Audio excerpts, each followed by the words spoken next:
Some stories aren't written, they're bled. This is the confession of a soul who felt like a stranger in his own skin. This is No Longer Human by Osamu Dazai, a novel born directly from the author's own spiraling alienation, his multiple suicide attempts, and his deep fear of the people around him, a fear he called human terror. First published in 1948, it has since sold over 15 million copies worldwide. Its author, Osamu Dazai, remains a titan of Japanese literature, known for masterpieces like The Setting Sun and Schoolgirl. The story later reached the big screen in a 2019 Japanese film adaptation. A quick note: the visuals you see use today's technology. They may not match every scene perfectly, but they will help you visualize the journey.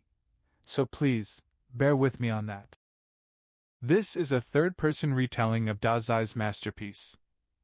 By the end, you may find yourself questioning what it truly means to be human. And at the end, I'll share fascinating facts about the book, its adaptations, behind-the-scenes details, and a few dark truths most readers miss. The story begins.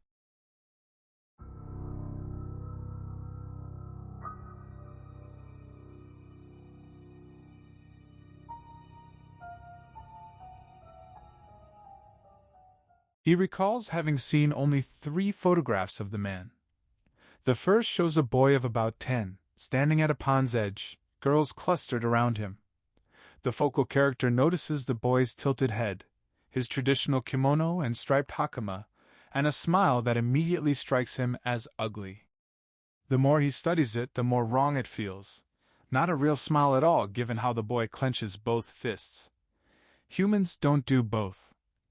To the focal character's eyes, the boy resembles a monkey, face wrinkled and wizened in a way that turns the stomach. He has never seen a child's expression so baffling. The second snapshot presents a startling transformation. Now a student, exact age unclear, the boy has grown extraordinarily handsome. Yet again, something vital is missing. The focal character sees a uniform, a white handkerchief in the breast pocket, a cross-leg pose in a rattan chair. The smile this time shows cleverness, but no weight of blood or sting of life. It reads as feathery, fake, a blank sheet of paper grinning. Studied closely, the expression feels uncanny, ghost-like. Never has the focal character seen a handsome young man so baffling. The third photo disturbs him most. The man's hair has grayed, age is impossible to guess. He sits in a crumbling room, walls plainly decaying in 3 spots, hands held over a small charcoal brazier. No smile now, no expression at all. It looks as though he died naturally while warming his fingers. The close-up shot lets the focal character examine every feature: forehead, brows, eyes, nose, mouth, chin, all ordinary, all making no impression whatsoever. After closing his eyes, the face vanishes from memory entirely, while the room and brazier remain. Opening them again brings no recognition, only irritation and the urge to look away. Even a corpse's shadow would show more expression. The focal character has never encountered a man's face so chillingly, horrifyingly baffling. He then confesses he has lived a life of much shame. He has no idea what it means to live as a human being. Growing up in the rural Tohoku countryside, he saw his first train late. He used to run up and down the station overpass thinking it was a playful, stylish design, like a foreign playground. Only later did he learn its practical purpose, crossing the tracks, and that knowledge killed all his pleasure. As a child, he saw a subway train in a picture book and believed it was invented for entertainment, not necessity. Bedridden often due to sickness, he considered sheets and quilts as mere decorations, and realizing their utilitarian function in his late teens left him depressed.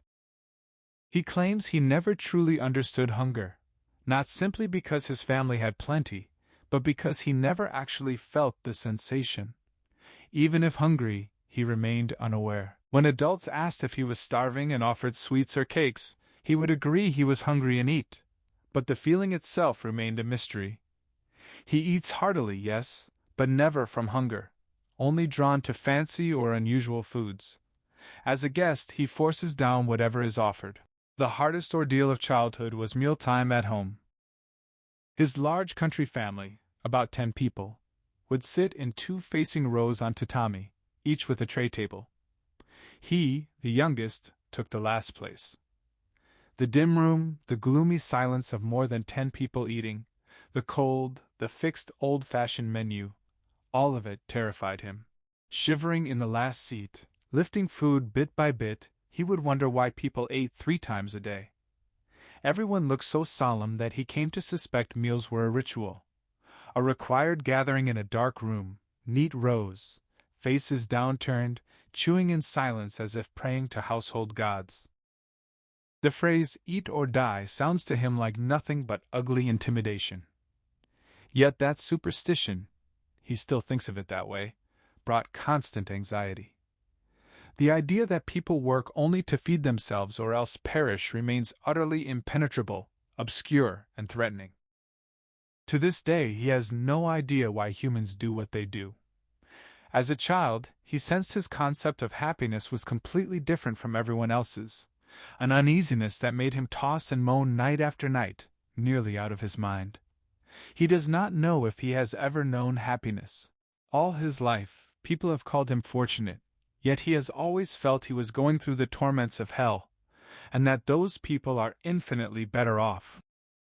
He sometimes feels burdened by 10 terrible woes, convinced that even a single one would destroy his neighbor. Yet he immediately admits he cannot grasp the nature of anyone else's suffering. For all he knows, ordinary hunger pain might be far worse than his own troubles. He wonders how other sufferers manage to keep living, without suicide, without madness, still interested in politics, still struggling forward without despair. The thought occurs, maybe they are complete egotists who never doubt themselves. That would make life easy. Perhaps all humans are like that. He doesn't know. Do they sleep soundly? Wake refreshed? What do they dream? What do they think about while walking? Money, or something else? The more he thinks, the less he understands, and the fear grows that he alone is different. He can barely hold a conversation. He never knows what to say or how to say it. That is why he invented the act of the clown. It became his final way of asking humans for love. People terrify him absolutely, yet he cannot separate from them without regret. Clowning gives him a thin connection to humanity. On the outside, always smiling. On the inside, desperate, sweating with nervous effort, skating near disaster. From childhood, he could never imagine anyone else's suffering or thoughts, not even family members. People simply scare him silly, so clowning became his tool against awkwardness and fear. He soon grew skilled at it, turning into a child who never spoke a word of truth. In family photos from that era, everyone else looks sober while only his face is twisted in a peculiar grin, another sad, childish clown act. He never talked back to his family. The slightest scolding hits him like thunder, nearly driving him mad. Rather than defend himself, he feels the reprimand expresses some timeless truth, one he is so incapable of living up to that he suspects he does not belong in human society. Arguing is impossible. When rebuked, he agrees internally, feeling he has made a grave mistake, and bears the attack in silence, gripped by a terror that could unhinge him. No one enjoys being criticized, but when he looks into an angry person's face, he sees a wild beast in its true colors, more terrifying than any lion or dragon. Normally, people hide that nature, but sudden anger exposes it, like a resting cow lashing its tail to kill a fly. The sight makes him shudder, his hair stand on end. He nearly loses hope for his own existence, wondering if such brutishness is something humans need to survive. Others shake him with fear, and his own words and actions give him no confidence. He shuts away his private anguish in a small mental compartment, keeping gloom and nervousness secret, putting on a show of innocent cheer until, little by little, he transforms into a droll eccentric. His goal becomes simple: make people laugh, any way possible. Then even if he stays outside their lives, they might not mind. He aims to be nothing, not an eyesore, just the wind or the sky. So he clowns frantically around his family and also around the servants, who terrify him even more than his relatives. One summer, he made everyone laugh by appearing to wear a red wool sweater under his cotton kimono.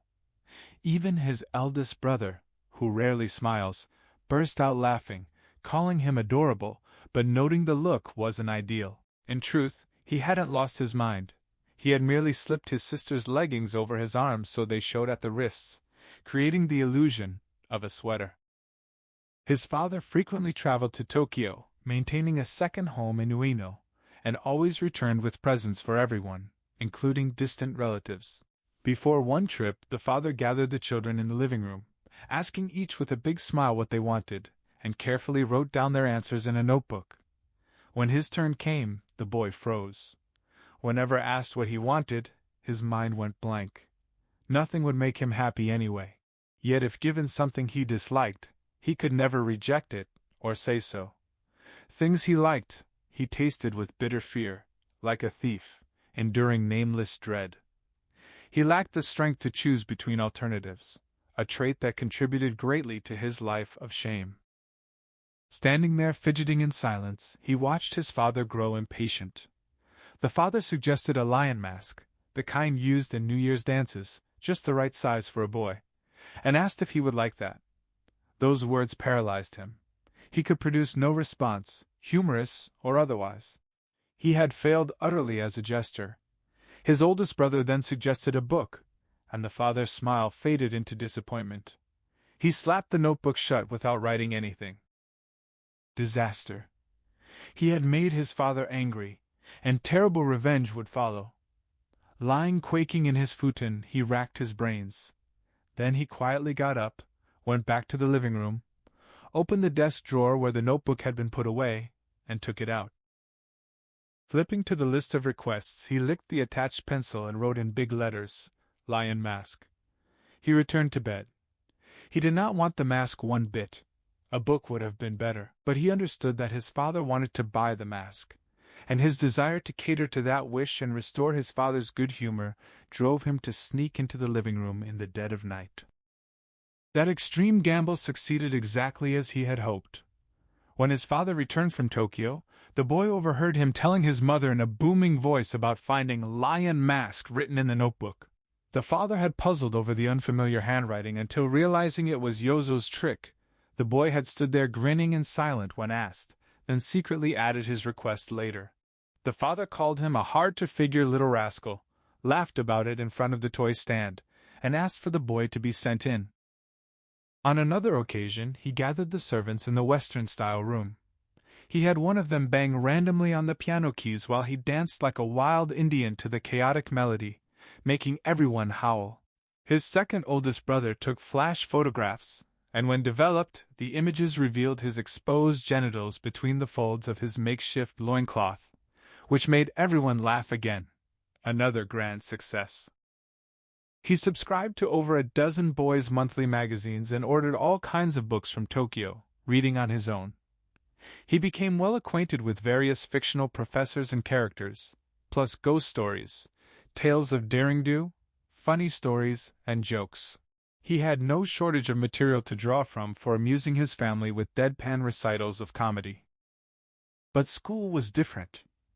There he was beginning to command respect, which terrified him. He defined being respected as fooling everyone around him, only to eventually be seen through by someone all-knowing who would blast him into smithereens with humiliation worse than death. Even if everyone else was fooled, one person would know the truth and sooner or later expose him, triggering vengeful rage. The thought was hair-raising. The respect he received came not from his wealthy family, but from his reputation as a whiz kid. Despite being delicate and frequently bedridden, missing months or nearly entire school years, he would outperform everyone on final exams after returning in a rickshaw. Even when healthy, he did no studying but spent time drawing manga and explaining them to classmates during recess to make them laugh. His compositions for the teacher consisted of comical anecdotes, And despite cautions, he continued writing them, knowing the teacher secretly looked forward to reading them. Once he wrote about supposedly mistaking an aisle spittoon for a urinal while on a train to Tokyo with his mother, though in truth he had known exactly what it was and had acted knowingly, feigning childish innocence. He turned in the paper, so certain it would make the teacher laugh that he followed surreptitiously when the teacher headed to the faculty room. From outside the classroom he watched the teacher pull his composition out, begin reading while walking, chuckling to himself.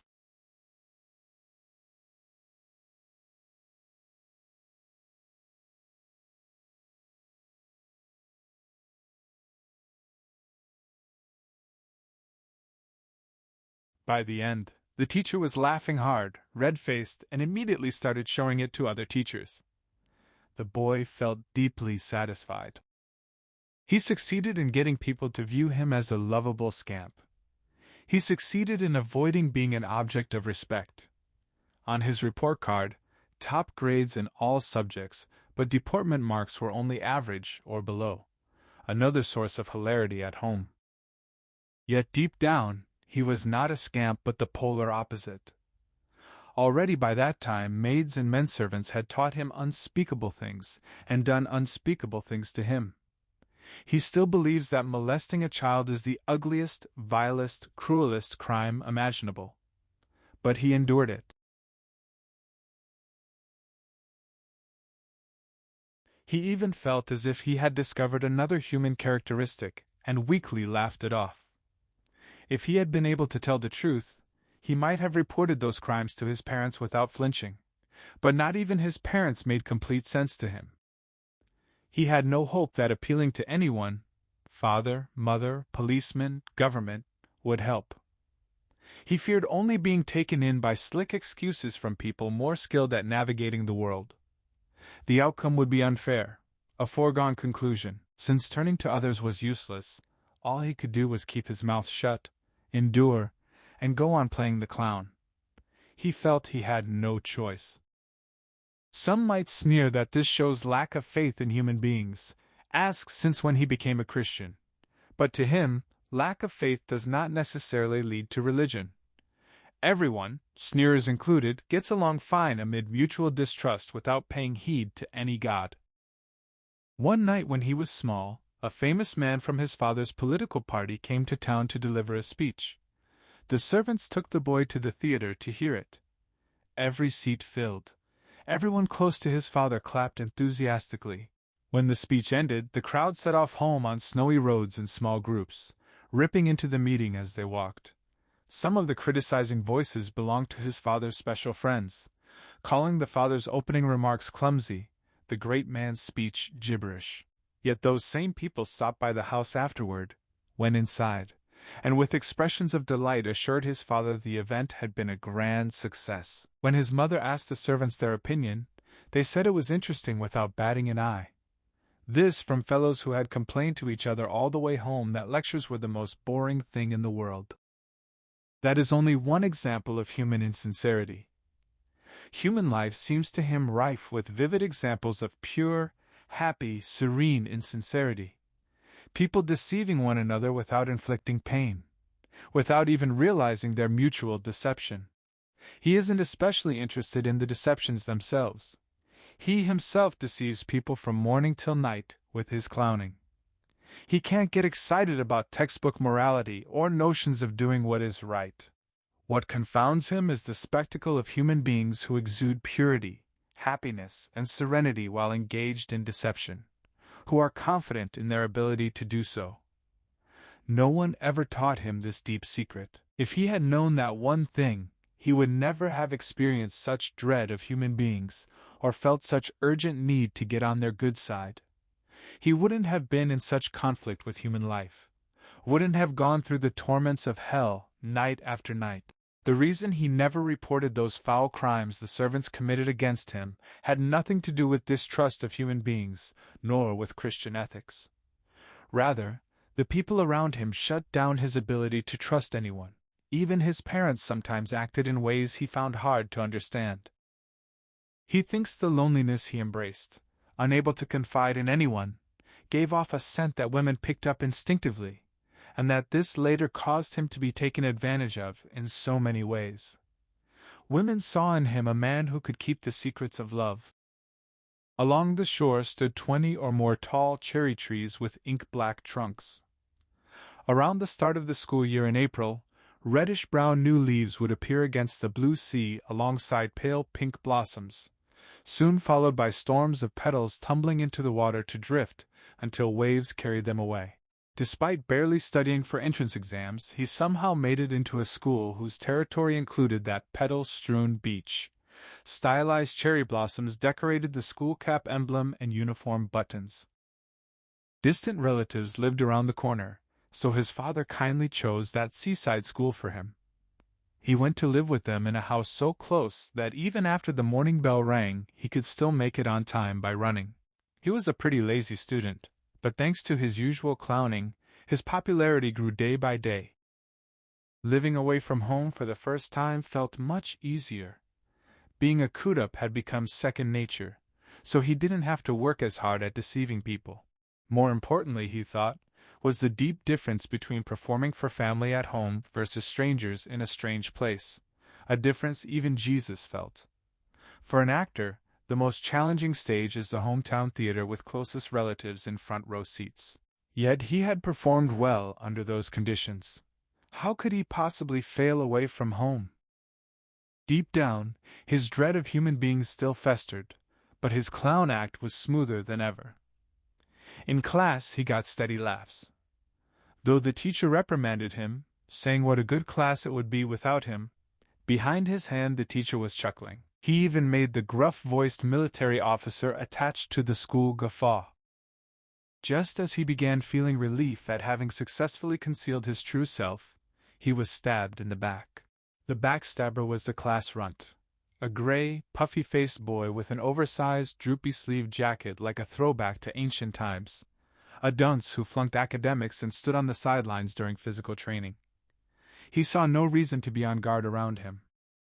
That day the boy, he couldn't recall the family name but thought the given name was Takeikichi, sat watching as usual while the rest practiced on the horizontal bar. He deliberately put on the most solemn expression, let out a war whoop, rushed toward the bar, then flew past as if doing a broad jump and landed on his rear in the sand.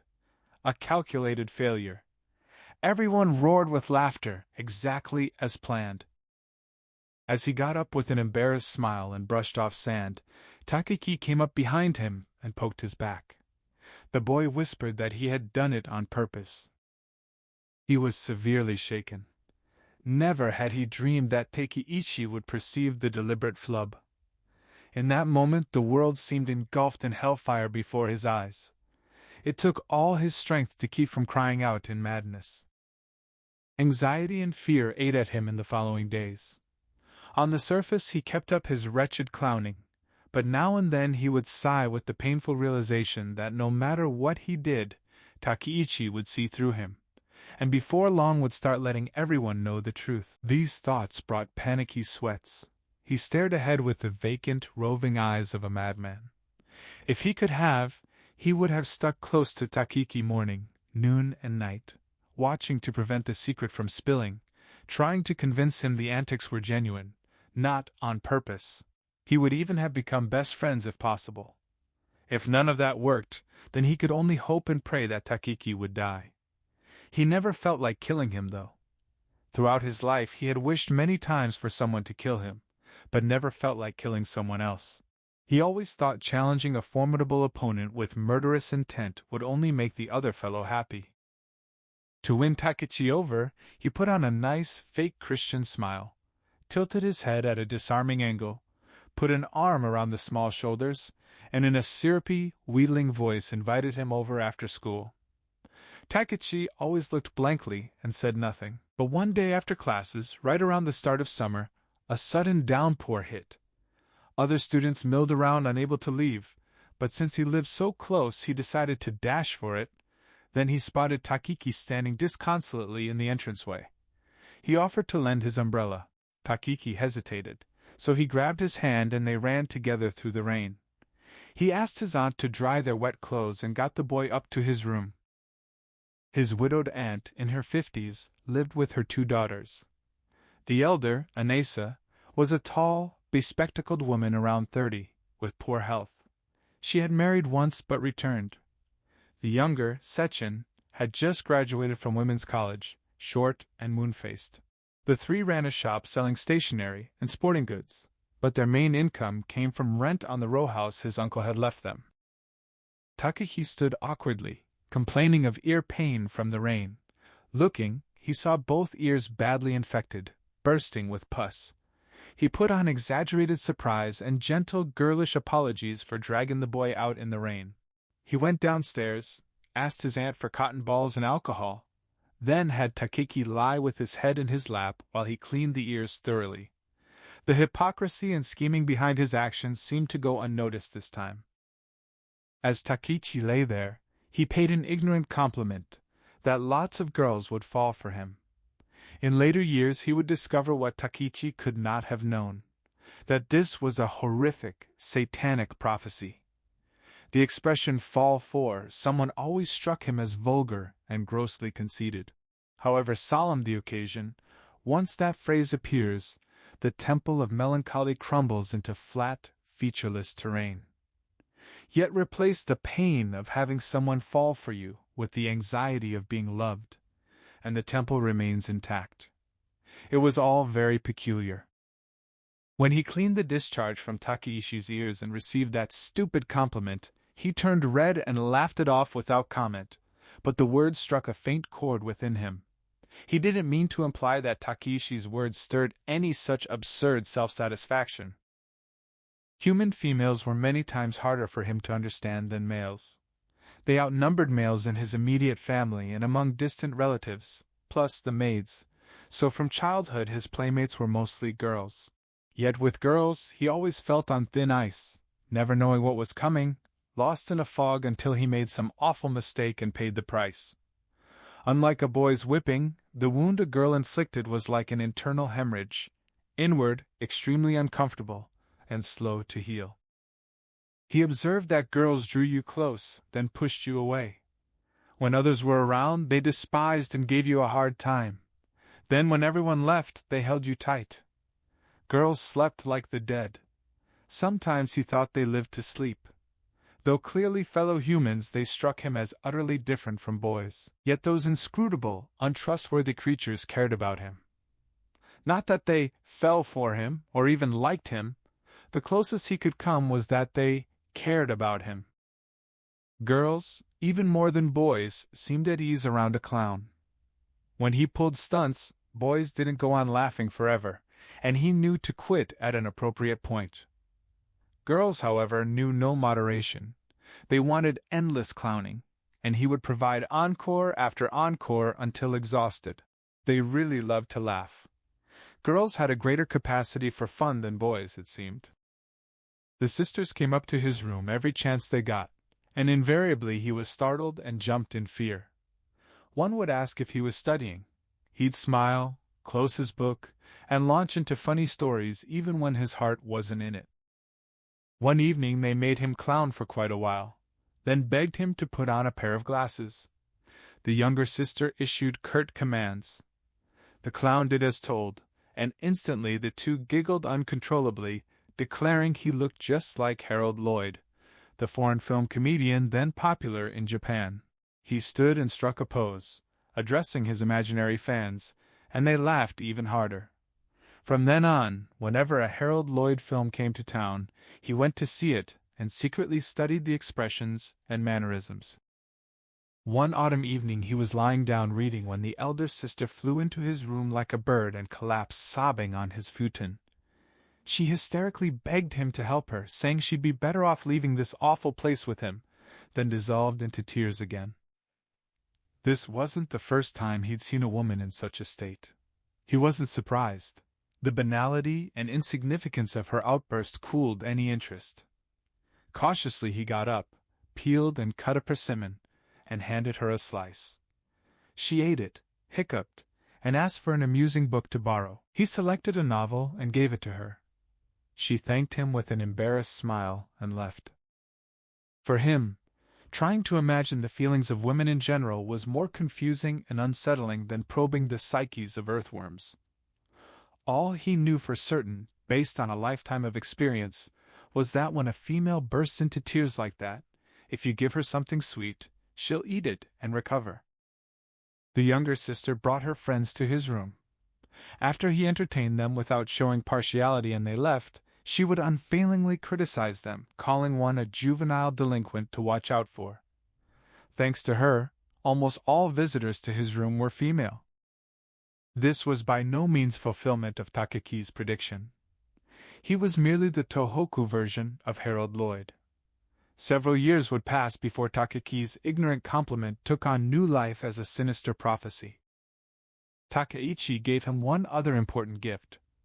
One time he came over and proudly showed off a full-color reproduction of a frontispiece, calling it a picture of a monster. His words took him by surprise. In later years he would become convinced his path in life was settled in that moment. He knew very well it was Van Gogh's famous self-portrait. As provincial middle schoolers, they were generally familiar with photogravure reproductions of Van Gogh, Gauguin, Cézanne, Renoir, and others. He had seen many color reproductions of Van Gogh's paintings and was attracted to the vitality of touch and brilliance of colors, but never once had he thought Van Gogh painted monsters. He showed Takeichi a Modigliani album, pointing to the famous nude with skin like burnt gold copper. Takeichi exclaimed with popping eyes that she was like a horse from hell with a human face. So, a monster? Takeichi declared he wanted to draw pictures of monsters like these. People terrified of other human beings want to feast their eyes on even more terrifying monsters, the way nervous people pray for storms to rage ever more wildly. Those painters, wounded and threatened by human monsters, finally believed their fantasies, saw them vividly in broad daylight, and sought to express what they had seen, not resorting to clowning, but resolutely drawing pictures of monsters. He thought to himself in tearful excitement that these were his future comrades. In a half-whisper, he told Takeichi he would draw them too, pictures of monsters, the horses of hell. From elementary school he had always liked drawing and looking at pictures, but his drawings didn't attract as much praise as his essays. Because he put no faith in human language, he saw his essays as merely a clown's hello to tickle his teachers, devoid of personal interest. He did, however, take pains with his paintings. The art class copy drawings were boring, and the teacher's work was lousy, so he experimented randomly using various methods. In middle school he acquired oil painting tools, but although he turned to the Impressionists for guidance, his paintings came out flat and expressionless. Then Takeichi's comments made him realize his whole approach had been wrong. In striving to represent things he thought beautiful as precisely beautiful, he had been naive and foolish. The masters created beauty out of insignificant things through their own interpretations. Revolted by ugly things, they did not hide their fascination, but reveled in creativity. They didn't rely in the least on others' expectations. After Takeichi granted him this primitive guide, little by little and in secret from the female visitors, he worked on a self-portrait. The finished painting was shockingly gloomy, even to him. Yet this was the true self he kept hidden away. On the surface he laughed cheerfully and entertained people, while his heart was dark and brooding. So naturally the self-portrait was too, he told himself in secret affirmation. Still, he showed it only to Takeichi. He didn't want others to discover the gloom beneath his clowning exterior and become suddenly wary. He was apprehensive that instead of seeing his true self, they might see the portrait as a new form of clowning and make it the butt of jokes. Excruciating thought. So he quickly stuck it in the back of his closet. In art class, he kept the monster method to himself and went on representing beautiful things beautifully, with the same mediocre result. He had always shown Takeichi his vulnerable side without hesitation, and he showed the self-portrait in a relaxed mood. Takeichi praised it highly. He kept drawing more monsters and received this prophecy. Someday he would be a great painter. With 2 prophecies from that Nini emblazoned on his brow, lots of girls would fall for him, and he would be a great painter. He set off for Tokyo.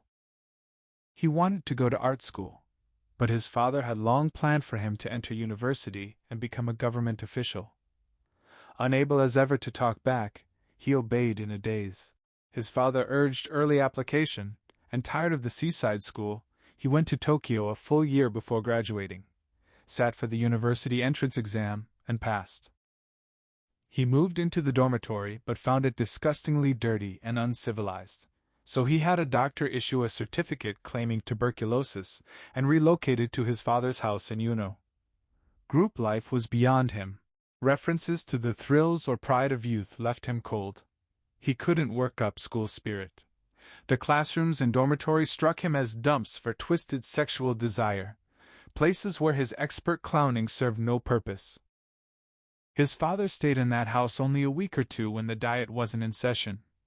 When away, he had the spacious house nearly to himself, along with an elderly caretaker couple. He skipped school a lot but didn't feel like sightseeing in Tokyo.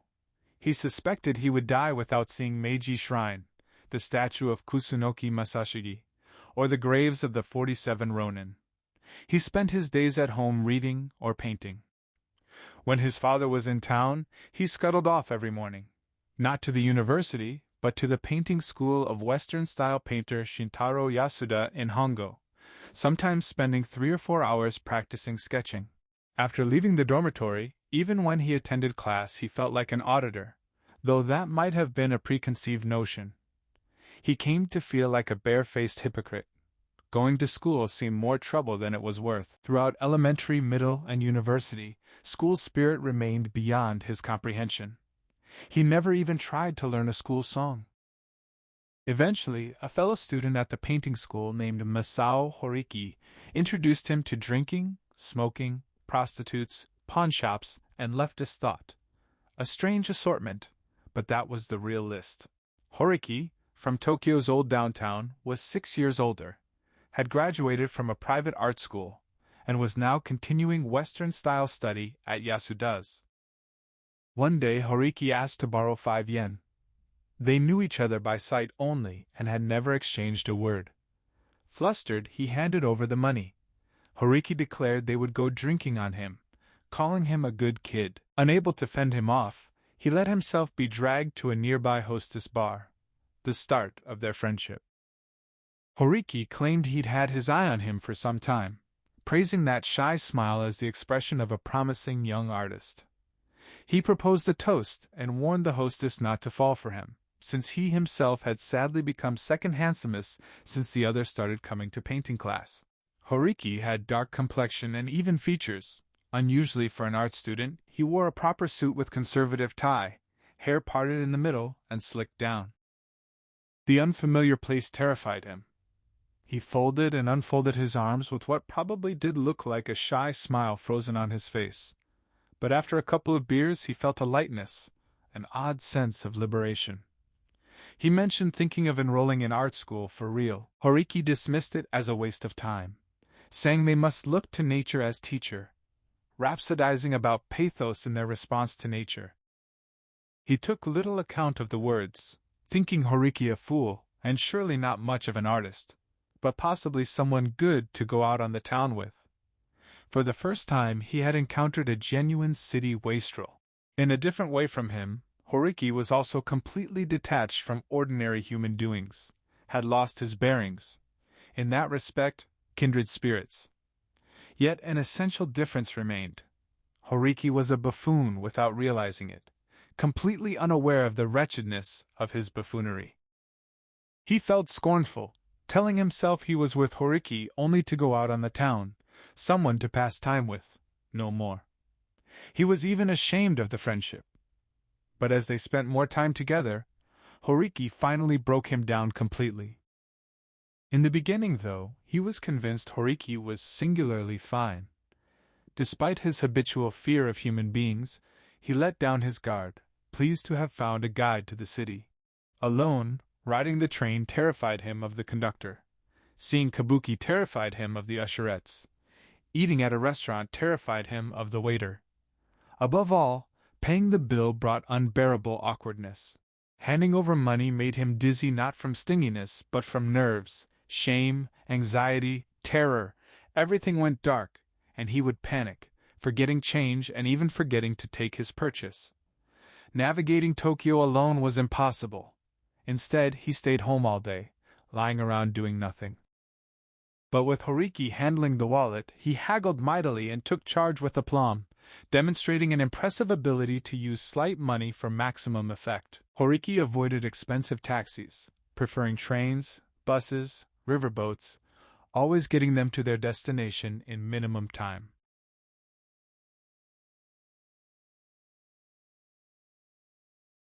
On the way home from a brothel early morning, Horiki recommended stopping at an inn where he learned that a morning bath, simmered tofu with vegetables, and a bit of sake could feel like luxury while costing next to nothing. Horiki also taught him that roadside stalls sold cheap, nutritious foods, and swore nothing got you drunk faster than a particular cocktail. Never once did Horiki make him feel anxious or scared about the bill. Horiki had another saving grace.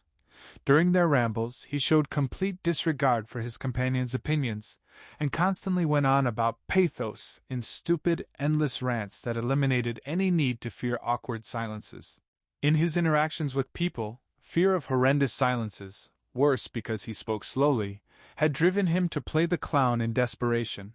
But now, stupid Horiki took on that role without realizing it, allowing him to listen without concentrating. All he had to do was keep smiling and slip in an occasional, "No kidding!" Drink, tobacco, prostitutes. He soon saw they were excellent ways to dissipate, however briefly, his dread of humans. He even felt that selling off all his possessions in pursuit of these dissipations would be worth it. Prostitutes seemed to him neither people nor women, but idiots or lunatics. In their arms he could sleep soundly, completely at ease. Prostitutes were utterly, painfully lacking in wants. Perhaps they sensed he was a kindred spirit, for they invariably showed him a warmth that was never oppressive, without calculation or hidden agenda, towards someone who might never return. Some nights he saw the halo of Mary hovering over those prostitutes akin to idiots or lunatics. Seeking to escape his dread of humans and find a night's rest, he spent more time with those kindred spirits and thereby unknowingly acquired an unanticipated extra, a certain scandalous aura. Horiki made him aware of the change, leaving him astonished and disgruntled. Horiki pointed out that anyone could see his schooling in women came from prostitutes and his skills had recently shown great improvement. Hardly surprising, as rigorous training with prostitutes produced the best results. He now gave off the heady aroma of lady killer, an aroma that women instinctively picked up and gravitated toward. This indecent, inglorious atmosphere, the extra, far eclipsed the restorative effects of his training. Horiki said those things partly to flatter him, he supposed, but he pondered the words with a heavy heart, feeling their truth. A hostess had written him a clumsy letter. Every morning, the neighbor's daughter, around 20, would go in and out of her gate for no apparent reason, wearing a touch of makeup. At a steakhouse, the waitress made unsolicited advances. The girl at his tobacco shop handed him a pack of cigarettes containing something extra. At a kabuki performance, the girl next to him made a move. Late one night on a streetcar, drunkenly dozing, something happened. Then a passionate letter arrived from a relative's daughter back home, and an anonymous girl left him a handmade doll. He was passive in the extreme, so nothing came of any of these incidents, but there was no denying that something about him caused women to dream dreams. He was neither boasting nor making coarse jokes in acknowledging this. That someone like Horiki first brought it to his attention flooded him with bitterness close to humiliation and dampened his enthusiasm for frequenting prostitutes. Another time, to show off his modernity, he couldn't then or now think of any other reason. Horiki took him to a secret communist meeting, a reading society or something. Horiki may have simply lumped it in with all the other sights of Tokyo. He was introduced to the comrades and made to buy a pamphlet, then heard a lecture on Marxist economics from a young man with extremely ugly features. Every word struck him as patently obvious. What the man said was no doubt true, Yet he knew the human heart was far more unfathomable and terrifying than that. Greed wasn't the half of it, nor vanity. Lust and greed together didn't come close to an explanation. Though his thoughts were imprecise, he sensed that the bedrock of human society wasn't simply economics, but something weirdly monstrous. This idea disturbed him so much that while he accepted materialism as naturally as water finds its level, his dread of human beings did not diminish, nor did he take to gazing at new leaves with joyous hope. But he faithfully attended the meetings. He looked on with amusement at comrades absorbed in economic theories at the level of 1 + 1 = 2, their expressions grave as if debating life and death. Resorting to his usual antics, he tried to lighten the mood, and gradually the oppressively formal meetings loosened up. He became popular and indispensable to the group. Those simple people may have thought he was just as simple as they were. An optimistic comrade always good for a laugh, but if so, he was wholly deceiving them. He was not their comrade, yet he attended without fail and obligingly entertained them as a clown. He did it because he was enjoying himself. Those people appealed to him, though not from bonding over marks. Illegality. The notion faintly pleasurable, even comfortable. He found society's laws terrifying, suggestive of unlimited power, their mechanism incomprehensible. They made society a windowless room of penetrating cold where he could not bear to remain. Outside might be a sea of illegality, but it seemed a far easier choice to dive into those forbidden waters and swim until drowned. People speak of outcasts, wretched losers and rogues. He felt he had been an outcast since the day he was born. Whenever he encountered someone society had branded an outcast, his heart softened, became so tender and mild, he could swoon. People speak also of a sense of wrongdoing. All his life in human society he had suffered from that sense. Like a wife who sticks by her husband through thick and thin, a sense of wrongdoing had been his faithful companion, and their private, cheerless frolicking amounted to a way of life. He had also heard of the wound of a guilty conscience. That wound had been part of him since birth, not healing as he grew, but digging down to the bone, plunging him into nightly hell of shifting torments, yet gradually becoming dearer than flesh and blood. In time the pain came to resemble the wound's emotion at being alive, even its whispered endearments. To such a man as he was, the underground group's atmosphere was oddly reassuring. He felt at home not with the movement's intended purpose, but with its disposition.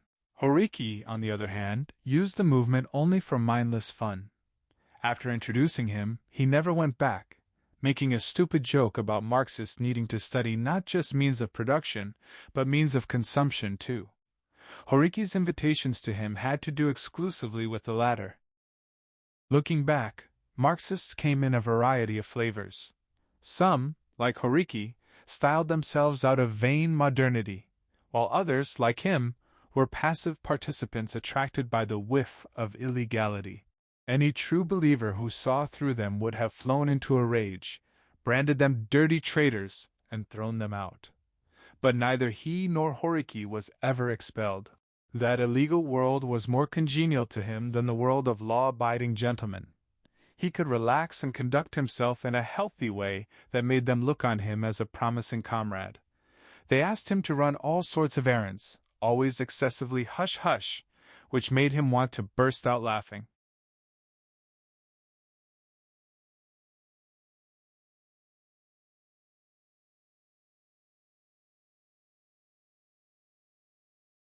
He never refused, carrying them off with such aplomb that the dogs, the comrade's name for the police, suspected nothing. Always laughing and getting laughs, he carried out with precision what the comrades called dangerous missions. Though the jobs were astounding in their insignificance, yet treated with life and death gravity. At the time, he felt that even if he became a party member, got caught, and ended up spending the rest of his life in prison, he would be fine. Prison might well be an improvement on groaning night after night in the perdition of insomnia, fearing human realities. Though he and his father shared the house in Ueno, they could go 3 or 4 days without seeing each other. He found his father unapproachable and formidable, and though he wished to leave and find lodgings, he hesitated. Before he could broach the topic, the old caretaker told him father intended to sell the house. His father was nearing the end of his diet term, undoubtedly had many reasons, seemed unwilling to run again, was building a retirement retreat back home, and possibly considered it wasteful to maintain a Tokyo household for a mere student. Soon the house passed to a new owner, and he went to live in an old lodging house in Hongo, and promptly ran out of money. Until then, his father had given a monthly allowance that he used up in a few days. But cigarettes, alcohol, cheese, and fruit were always available at home, and books, writing materials, and clothing he could buy on credit. In the neighborhood restaurant where his father was a regular, he could treat Horiki to noodles or rice dishes and never pay a penny.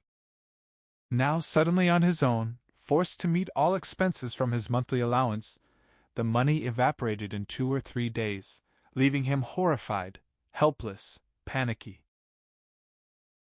He fired off telegrams and follow-up letters to his father, brothers and sisters in turn, begging for assistance. The circumstances described were invariably fictionalized in a tone of frivolity, since he figured that when asking for something, it was best to begin by getting a laugh. Under Horiki's guidance he took to frequenting pawnshops, but even so, he was always hard up. He lacked the ability to live on his own without connections. Sitting huddled alone in his room felt terrifying, as if at any moment he might be attacked, so he rushed out to help the movement or drink cheap liquor with Horiki, abandoning schoolwork and painting both. Then in November of his second year of college, he formed a double suicide pact with a married woman, and his life turned upside down. Though he never attended class or studied, he seemed able to produce passable exam answers, so far fooling his family back home. Now the school sent his father a confidential report of his attendance failure and other issues, and he began receiving sternly worded letters from his eldest brother, writing in father's stead.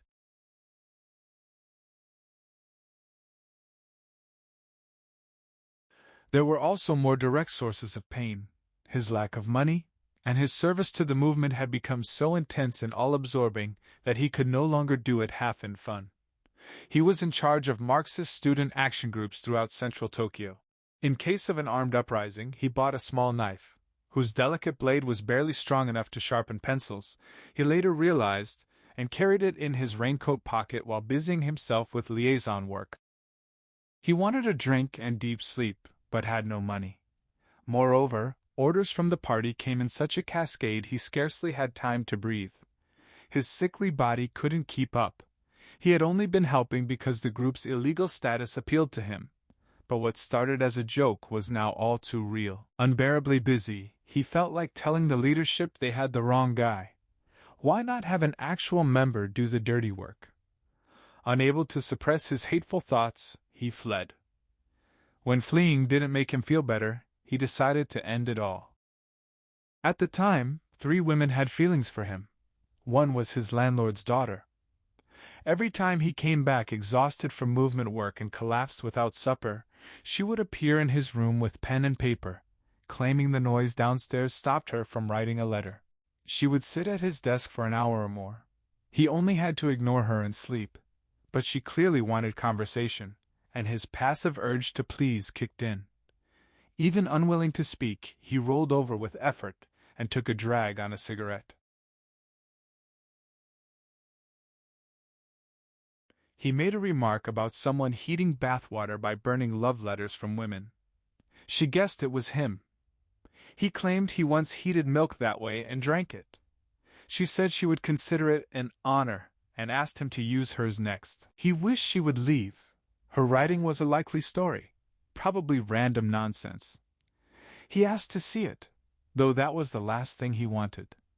She lit up with pleasure, protesting coyly, and he lost all interest. Then he had an idea. Send her on an errand. He asked her to go to the pharmacy for calmotine, explaining he was worn out, his face hot, and he couldn't sleep. She gladly went, unconcerned about money. He knew women quite liked being asked to do little things for a man. Another woman was a student at a teacher training college, a comrade he had no choice but to see daily. After planning meetings, she would tag along and buy him things. She told him to think of her as his real sister. He forced a sad smile, inwardly shuddering at her affected ways, but agreed. Afraid of making the ugly, unlikable woman angry, he avoided leveling with her and yielded to her whims.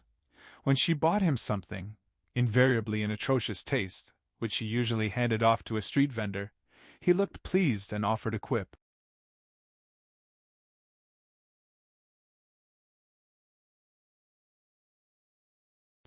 One summer night on a dark street corner, she was especially clingy. Desperate to be rid of her, he kissed her. She became shamefully impassioned, hailed a cab, and took him to a small office the movement secretly rented, where they stayed till morning. He told himself with a wry smile that she was quite a sister. With both the landlord's daughter and this comrade, forced close contact left him no escape, so things dragged on, his old insecurity compelling him to cozy up to both. He felt paralyzed, unable to extricate himself. Around that same time, a woman working in a large Ginza hostess bar did him an unexpected favor. Though they had met only once, his awareness of what he owed her filled him with concern and terror. By then, he had grown brazen enough to ride streetcars, see kabuki, or enter a hostess bar alone. Even without horiki, he still distrusted and feared human confidence and violence. But little by little he had learned on the surface to meet people and talk properly. Or rather, he couldn't meet anyone without the defeated, strained smile of a buffoon. But he could now engage in small talk, however overwrought. He owed this change to movement work, to women, to drinking, but most of all to being perennially broke. Living in constant fear, he realized that losing himself in a big hostess bar among drunken patrons might bring relief from the sense of being pursued. With that hope, he entered the establishment with just 10 yen and told the hostess with a laugh that he only had that much. She told him not to worry. He detected a Western Japan accent. Her comment had a peculiarly calming effect.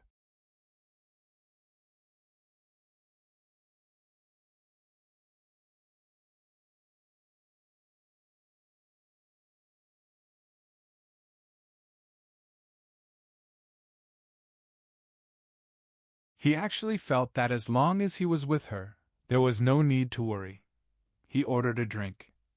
Having earned his trust, he felt no need to clown, so he let his true, gloomy, taciturn character show, drinking in silence. She offered appetizers. He shook his head. She said she would have a drink too. It was a cold autumn night. He went to the back alley sushi stall where the woman, Tsuneko, he thought, though his recollection had faded, he was the sort who forgets the name of the woman he agreed to die with, said she would meet him after work. While waiting, he ate sushi that tasted bad. He could clearly recall that bad taste, and a vivid mental picture of the old bald sushi chef with a rat-snake face, swinging his head as he hand-rolled with flair. In later years he would catch sight of familiar faces on streetcars, and realize they looked like that sushi guy. Even as her name and face vanished from memory, the sushi chef's face remained so precise he could draw it, because of that bad-tasting sushi, which chilled and disturbed him. Even at famous sushi restaurants he was never impressed. The pieces were always too big. She lived in a rented room on the second floor of a carpenter's house in Honjo.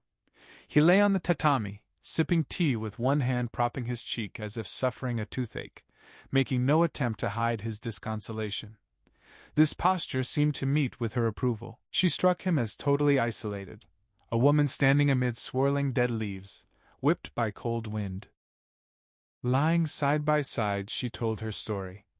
She was 2 years older, married, from Hiroshima. Her husband had been a barber. Last spring they ran away to Tokyo. He never found real work, was charged with fraud, and sent to prison.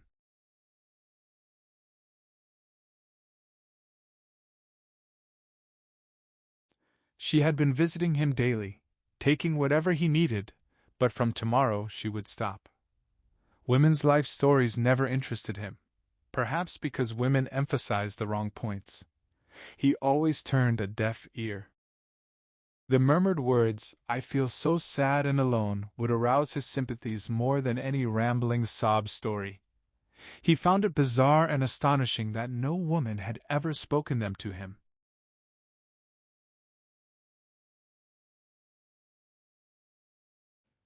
Neither did she, but her body was wrapped in a thin current of sadness and loneliness that wrapped around him too when he nestled against her, merging with his own prickly gloom and enabling him, like a withered leaf settling on a rock at the river bottom, to let go of fear and anxiety.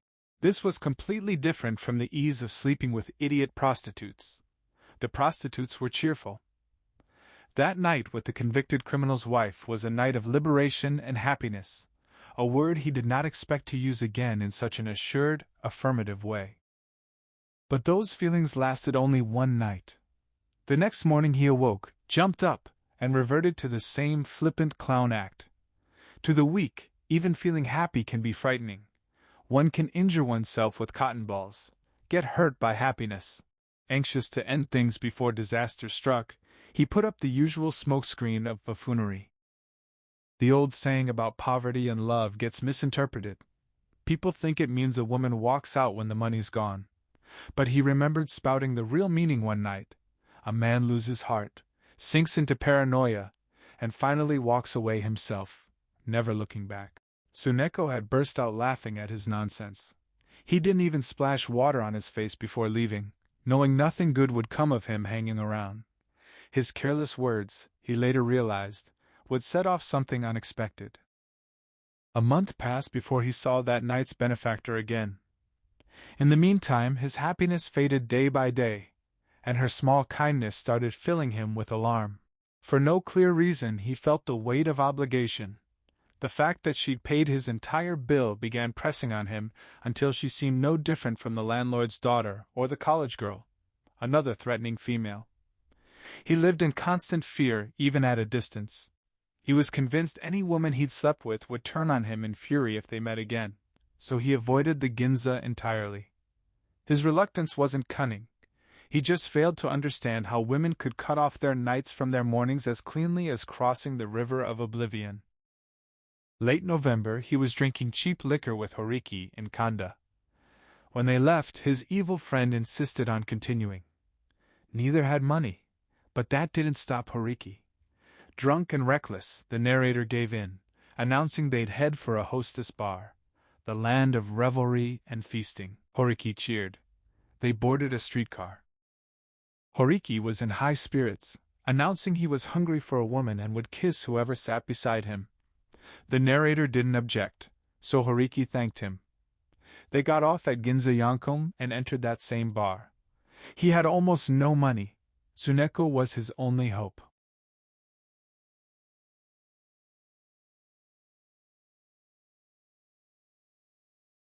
They found a booth, sat across from each other, and Tsuneko came over with another hostess. The other woman sat beside the narrator, but Tsuneko sat beside Horiki. And then it hit him. She was moments away from being kissed. He didn't feel resentful. He wasn't possessive. Sometimes he might feel a faint pang when someone took something of his. But he lacked the energy to fight for his rights. He'd later watch in silence as his wife was assaulted. He tried to steer clear of human complications. The thought of being sucked into that whirlpool terrified him. Tsuneko and he had shared one night. She didn't belong to him. He had no right to resentment. But still, he was shocked.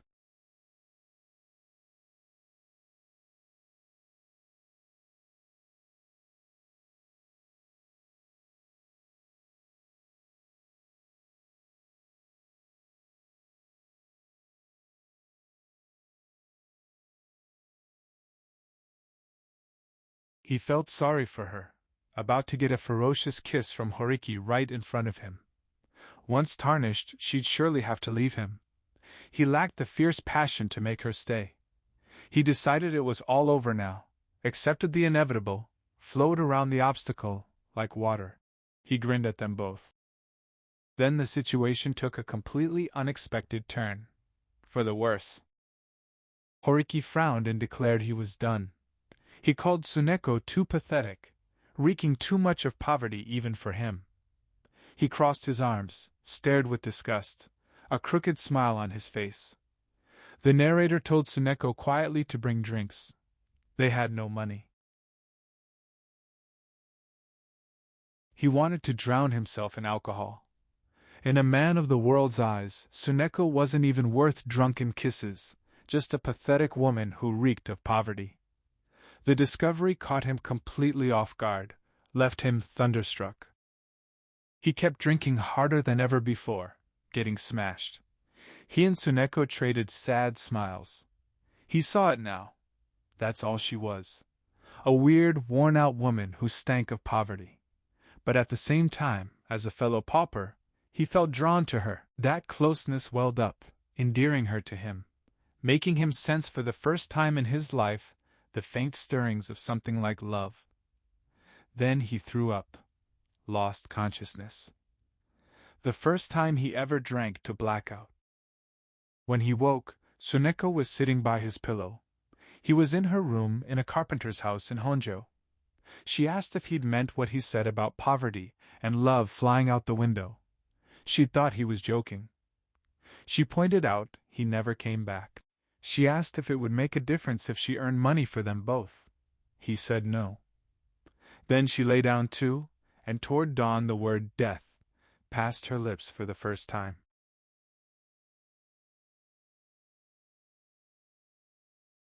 She seemed exhausted by human affairs, and he was frazzled by fear of society, hassles, money, the movement, women, his studies. The more he thought, the less he could bear to live. When she suggested they commit suicide together, he readily agreed, but at that time he hadn't truly made up his mind to die. There was still an element of pretense. That morning they walked around Asakusa, went into a coffee shop for hot milk. She asked him to pay. He stood, opened his wallet, 3 copper coins. Not shame flooded him, but horror. He pictured his lodging-house room with only a school uniform and futon, nothing worth pawning. His only possessions were the kimono and cloak on his back. The bitter truth, he could not go on living. She got up, peered into his wallet, and asked innocently if that was all he had. Her words cut to his heart. His pain was worse because this was the first woman he'd ever loved. 3 copper coins hardly counted as money. A peculiar humiliation came over him, beyond anything he'd known, a humiliation he could not live with. He supposed he had yet to shed his sense of himself as a rich family's pampered scion. And there, consciously, on his own, he decided to die. That night they jumped into the sea at Kamakura. She took off her borrowed obi, folded it, laid it on a rock. He took off his cloak and laid it beside hers. They went into the water together. She died. He alone was saved.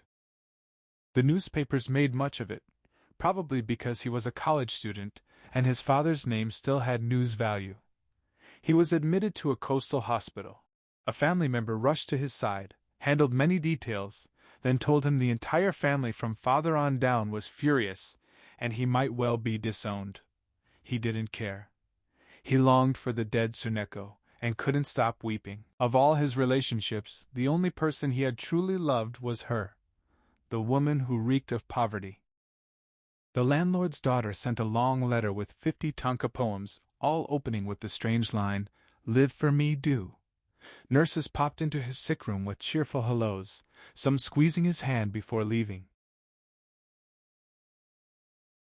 The hospital discovered damage in his left lung, which worked greatly to his advantage when the police came.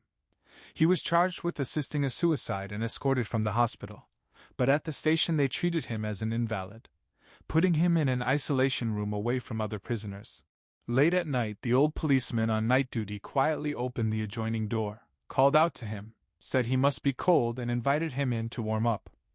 Deliberately acting downcast, he shuffled into the room, sat in a chair, held his hands to the charcoal brazier. The policeman asked if he missed the dead girl.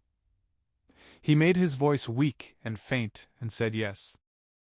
The old policeman's tone grew more assertive as he told the narrator that missing the dead girl was only human nature. Then, with a judge-like authority, he asked where the narrator had first been intimate with her.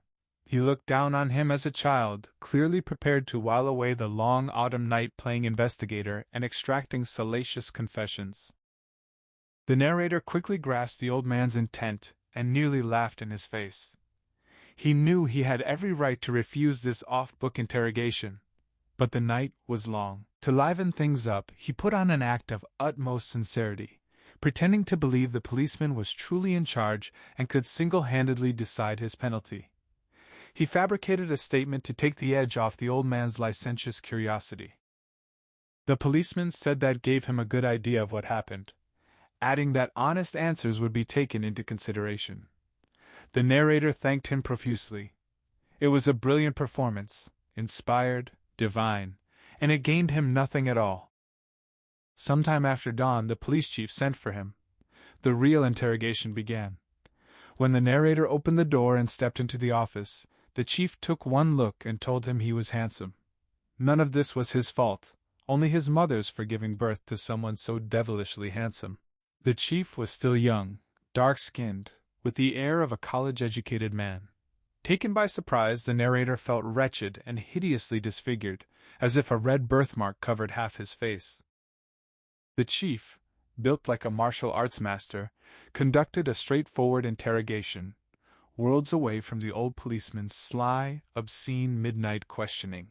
Later, while filling out a form for the district attorney's office, the chief remarked that the narrator needed to take better care of himself. He'd been coughing blood, hadn't he? That morning the narrator had an oddly persistent cough, and every time he coughed, he covered his mouth with a handkerchief spotted with blood. The spots weren't from his throat, though. The night before, he'd fiddled with a small pimple under his ear, and that was bleeding. It crossed his mind to keep this to himself, so he just looked down and solemnly agreed. The chief finished writing and explained that the prosecutor would decide whether an indictment would be filed. The narrator should arrange by telegram or phone for someone to pick him up that day at the public prosecutor's office in Yokohama. Surely he had a guardian or guarantor.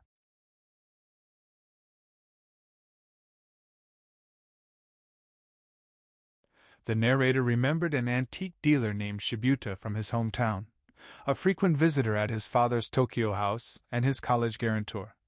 A short, heavy-set bachelor in his 40s, always playing up to his father. His face, especially the eyes, looked so much like a flatfish that father always called him that, and the narrator was used to the nickname too. He borrowed a phone book, found Flatfish's home number, and called. When he asked to be picked up at the prosecutor's office, Flatfish responded in a haughty tone completely unlike his usual ingratiating manner, but he agreed. After the narrator returned to the isolation room, the police chief barked an order loud enough for him to hear, "Hurry up and disinfect the phone because the guy was coughing blood." That afternoon, they bound his arms to his torso with narrow hemp rope. He was allowed to hide the rope under his cloak while a young policeman kept a firm grip on the end as they headed to Yokohama by streetcar. He felt not the least bit anxious. He looked back fondly on the isolation room and the old policeman. Though tied up like a criminal, he felt relieved. Even now, setting down his recollections, he finds himself calm, reflective, perfectly at ease. But mixed in with the fond memories is the haunting memory of a colossal failure. He underwent a simple interrogation in a dimly lit room at the prosecutor's office. The prosecutor was a quiet man around 40, where the narrator's own good looks, if any, were tainted with sensuality. The prosecutors were proper, exuding intelligent serenity. His personality seemed so easygoing that the narrator made his statement absent-mindedly, guard down. Then the cough came back, and he brought out his handkerchief. Seeing the bloodstains, the shameful thought struck him that the cough might again be useful. He added a couple of fake coughs, exaggerating them, and then, still holding the handkerchief over his mouth, glanced at the prosecutor's face. The prosecutor asked with a quiet smile whether that had been real. The narrator broke into a cold sweat. Even looking back, he goes into a dizzy panic. It was far worse than the time in middle school when Takeichi had jabbed him in the back with the words, "on purpose," plunging him into hell. This notebook records the 2 times in his life his act flopped. He sometimes thinks he'd rather have been handed a 10-year sentence than face the prosecutor's quiet contempt. The indictment was suspended. He wasn't glad at all, but sat in utter wretchedness on a bench outside the prosecutor's office, waiting for Flatfish to pick him up. Through a high window he could see the sky at sunset, where a seagull flew in the shape of the kanji character for woman. One of Takeichi's predictions came true, the other did not. The shameful prediction, that women would fall for him, proved accurate. The pleasant one, that he would become a great painter, missed the mark. He managed only to become a nameless hack churning out manga for cheap magazines. He was expelled from college because of the Kamakura incident and went to live in a cubbyhole on the 2nd floor of Flatfish's house. Once a month, a bit of money arrived from home, not directly to him but secretly through Flatfish, sent by his brothers without their father's knowledge. Otherwise, he was completely cut off from family. Flatfish was always in a bad humor, never returning his ingratiating smiles. The discovery that a human being could transform so easily struck him as disgraceful and equally comical. Flatfish's only instruction: the narrator must not go out, no matter what. Flatfish seemed to believe the narrator might do himself in, leap into the sea again after the woman, so he stayed in his 2nd-floor cubbyhole, unable to drink or smoke, reading old magazines from morning till night, living like a moron, drained even of the energy to kill himself. Flatfish's place, near the medical school in Okubo, had a sign reading Garden of the Green Dragon, Fine Art and Antiques, but inside it was narrow and dusty, lined with random junk. Flatfish didn't rely on selling that junk. He profited from facilitating transfers of treasures between gentlemen clients. He was almost never in the shop. Most mornings he hurried off somewhere with a scowl, leaving a boy of about 17 to watch the narrator. Whenever the boy had a spare moment, he played catch with neighborhood children. He regarded the 2nd-floor sponger as an idiot or madman, and sometimes lectured him like a child. The narrator, unable to quarrel with anyone, adopted an air of weary admiration and listened submissively. Rumor had it the boy was Flatfish's love child, kept secret for complicated reasons, which explained Flatfish's bachelorhood. The narrator had heard these whispers from family, but never took much interest in others' life stories. Still, something in the boy's eyes did suggest fish, so maybe it was true. They made a dismal pair. Sometimes late at night the narrator heard them order noodles without telling him, and eat in silence. The boy made most of the meals. 3 times a day he carried a tray of food upstairs to the 2nd-floor sponger. Flatfish and the boy rushed through their own meals in a small, dank room at the foot of the stairs, amid clattering dishes. One evening at the end of March, whether Flatfish had unexpectedly made money or conceived some plan, the narrator didn't know. Flatfish invited him downstairs to share a spread that included steak. After expressing admiration for the sashimi, not flatfish but tuna, Flatfish poured the narrator a bit of sake and asked what he intended to do with himself. The narrator didn't answer. He picked up a sheet of dried sardines, looked into the silver eyes of the little fish, and felt a wave of drunken nostalgia for the days he used to roam the city. He even felt nostalgia for Horiki. Such longing for freedom overtook him that he nearly wept. Since moving into that house, he hadn't had the strength for his usual clowning. He just lay around, the object of scornful looks from Flatfish and the boy. Flatfish seemed eager to avoid intimate talks, and the narrator, having no desire to run after him and plead, had turned into a foolish parasite. Flatfish explained that a suspended indictment meant the incident wouldn't stay on his record. He could start a new life if he set his mind to it. If the narrator came to him penitent with a serious proposal, Flatfish would consider it. But the way Flatfish talked, the way everyone in society talked, was convoluted and murky, so subtly intricate it sounded weak.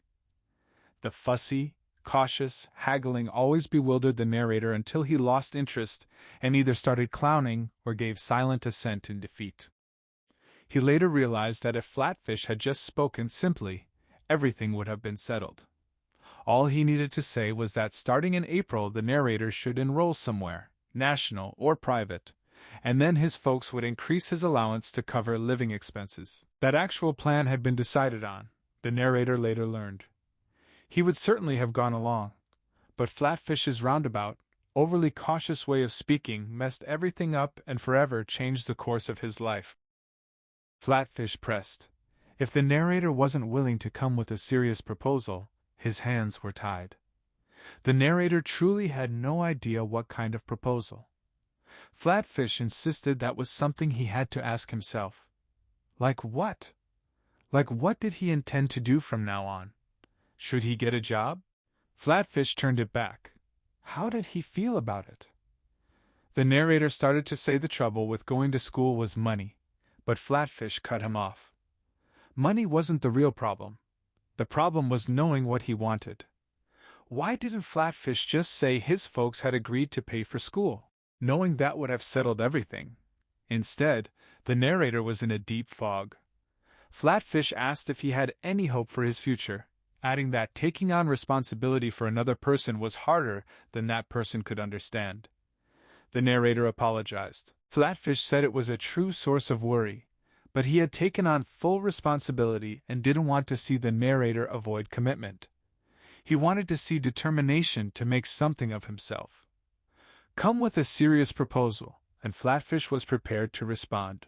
A poor man could only do so much if the narrator expected to live in luxury as before. He had another think coming. But if he pulled himself together, worked out a clear plan, and brought it to Flatfish, then Flatfish would offer what little aid he could, bit by bit, for the sake of a new life. So, what exactly did he plan to do next? The narrator said that if he couldn't stay here, he'd get a job. Not an office job, since Flatfish started to object that not even Tokyo Imperial University graduates could find those easily. Then what?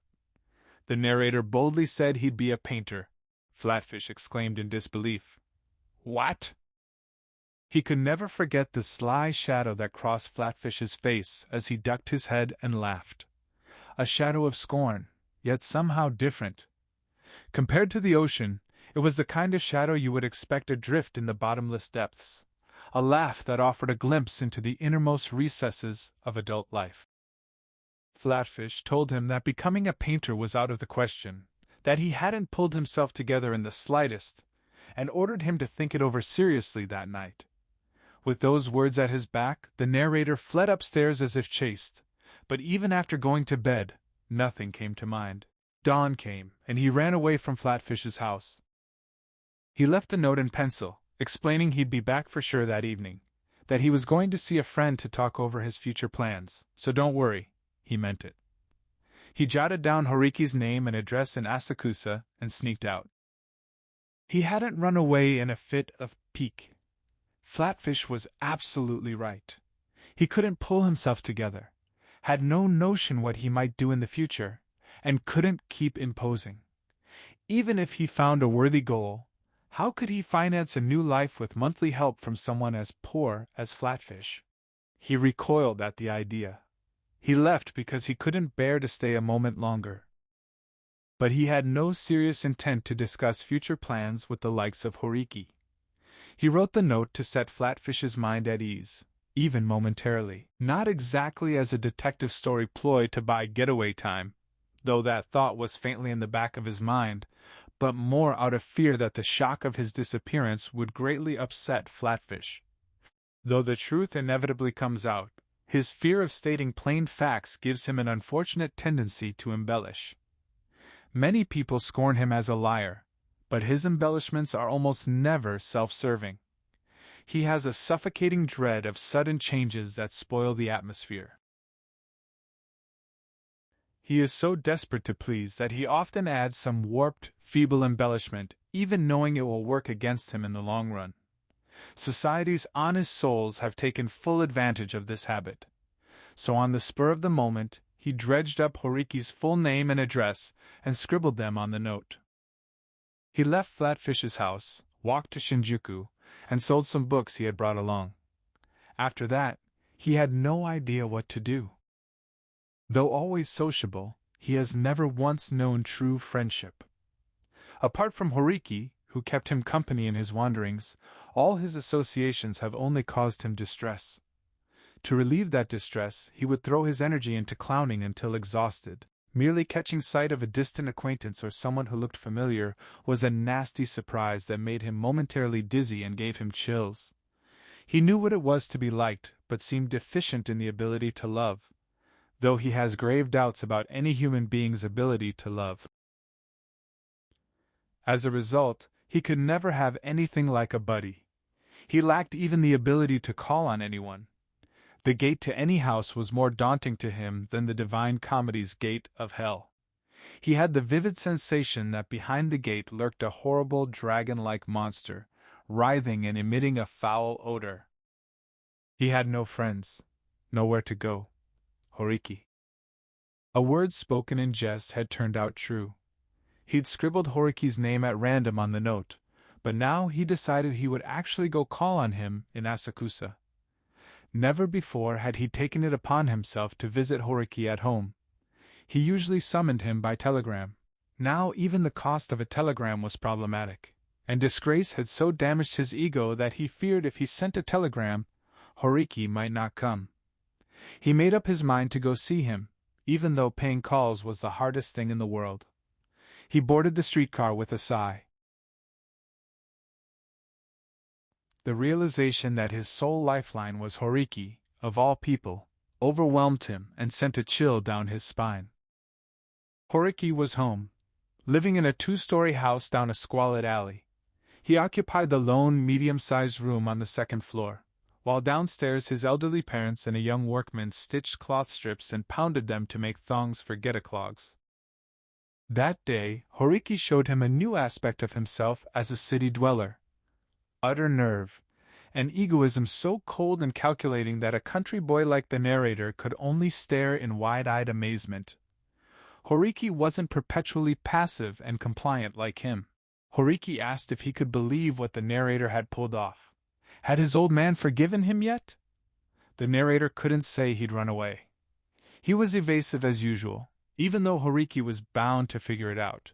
He muttered things would work out in the end. Horiki told him to quit acting like an idiot and take the advice seriously. He said he had business to take care of. A lot going on. Then, while they talked, the narrator had been toying with a tassel thread on the corner of the cushion he was sitting on. Horiki scolded him angrily without the slightest embarrassment, evidently so proudly possessive of everything in his house that even a strand of thread mattered. The narrator realized that Horiki's association with him had never cost him anything. Horiki's mother brought up a tray with 2 bowls of shiruko, sweet bean soup over sticky mochi. Horiki expressed profound, sincere appreciation, the very model of a grateful son. With what struck the narrator as unnatural politeness, he thanked her, said she shouldn't have gone to so much trouble, and dug in with joy and gusto that didn't seem put on for show. The narrator sipped his shiruko, but it was watery, and the mochi tasted like something else, impossible to identify. He did not despise their poverty. At the time, he didn't think the shiruko tasted bad, and the old woman's thoughtfulness was genuinely touching. Poverty inspires fear in him, not contempt. The shiruko and Horiki's joy in it were an object lesson in city dwellers' true frugality and the careful distinction Tokyoites maintained between their home and away lives. The narrator had the dismaying feeling that he alone was a dimwit whose private and public lives were undifferentiated, someone forever fleeing human society, abandoned even by Horiki. He sat plying worn lacquer chopsticks, eating the shiruko, and felt exceedingly forlorn. Horiki stood up, put on his jacket, and apologized but said he had to go. Then a woman caller appeared, and the narrator's life changed. Horiki suddenly energized. He said he'd been just about to head off to see her when this fellow showed up. But it was fine. Come in. He acted awfully flustered. The narrator took the cushion from under him, flipped it over, and held it out. But Horiki snatched it, flipped it over again, and offered it to her. In the whole room, besides the one Horiki was sitting on, there was only one extra cushion for company. The woman was tall and thin. She sat down in a corner near the door, passing on the cushion. The narrator listened idly to their conversation. He gathered that she worked for a magazine and had come to collect an illustration she previously asked Horiki to do. She said they needed it quickly. Horiki said it was ready, finished quite some time ago, and told her to take a look. Then a telegram arrived. As Horiki read it, his sunny expression turned to disgust. He cursed and asked what the narrator had done. The telegram was from Flatfish. Horiki told him to go back right there now. He said he should take the narrator himself, but just didn't have the time. He added that the narrator looked awfully carefree for someone who'd just run away from home. The woman asked where he lived. He said Okubo automatically, before he had time to think. She said that was near her company. She had moved to Tokyo from the city of Koshu and was 28 years old. She lived in Kanji with her 5-year-old daughter and had been a widow for 3 years. She told him he seemed like someone who had a hard time growing up. Sweet, poor dear. For the first time in his life, he lived as a kept man. After Shizuko, the magazine reporter, left each morning for the publishing house in nearby Shinjuku, he stayed home with her daughter Shigeko. Before he moved in, the girl had gone to the apartment manager's room to play while her mother was out, but now she seemed delighted to have acquired a sweet man as a playmate. He stayed there aimlessly for a week or so. Caught in electric wires just outside the window was a kite shaped like a man in kimono with arms spread wide. Buffeted and torn by dusty spring winds, the man-kite hung on grimly, twisting in the wires, sometimes seeming to nod. Every time he saw it, he smiled sheepishly and blushed. It haunted his dreams. He said he wished he had money. She asked how much. He said a lot. It was true what they said about poverty coming in at the door and love flying out the window. She told him not to be silly. That was so trite. He wondered if it was, but said she never knew. If things went on this way, he might run away. She demanded he talk sense. Which one of them was poor, and which one was going to run away? He said he wanted to buy alcohol, no, cigarettes, with money he earned. He was a better artist than Horiki any day. He had in mind the self-portraits from middle school, the ones Takehi had called monsters, his lost masterpieces. They had disappeared over many moves. He felt they had truly been fine works of art. Since then, he had tried many times to paint, but never produced anything close to those memorable gems.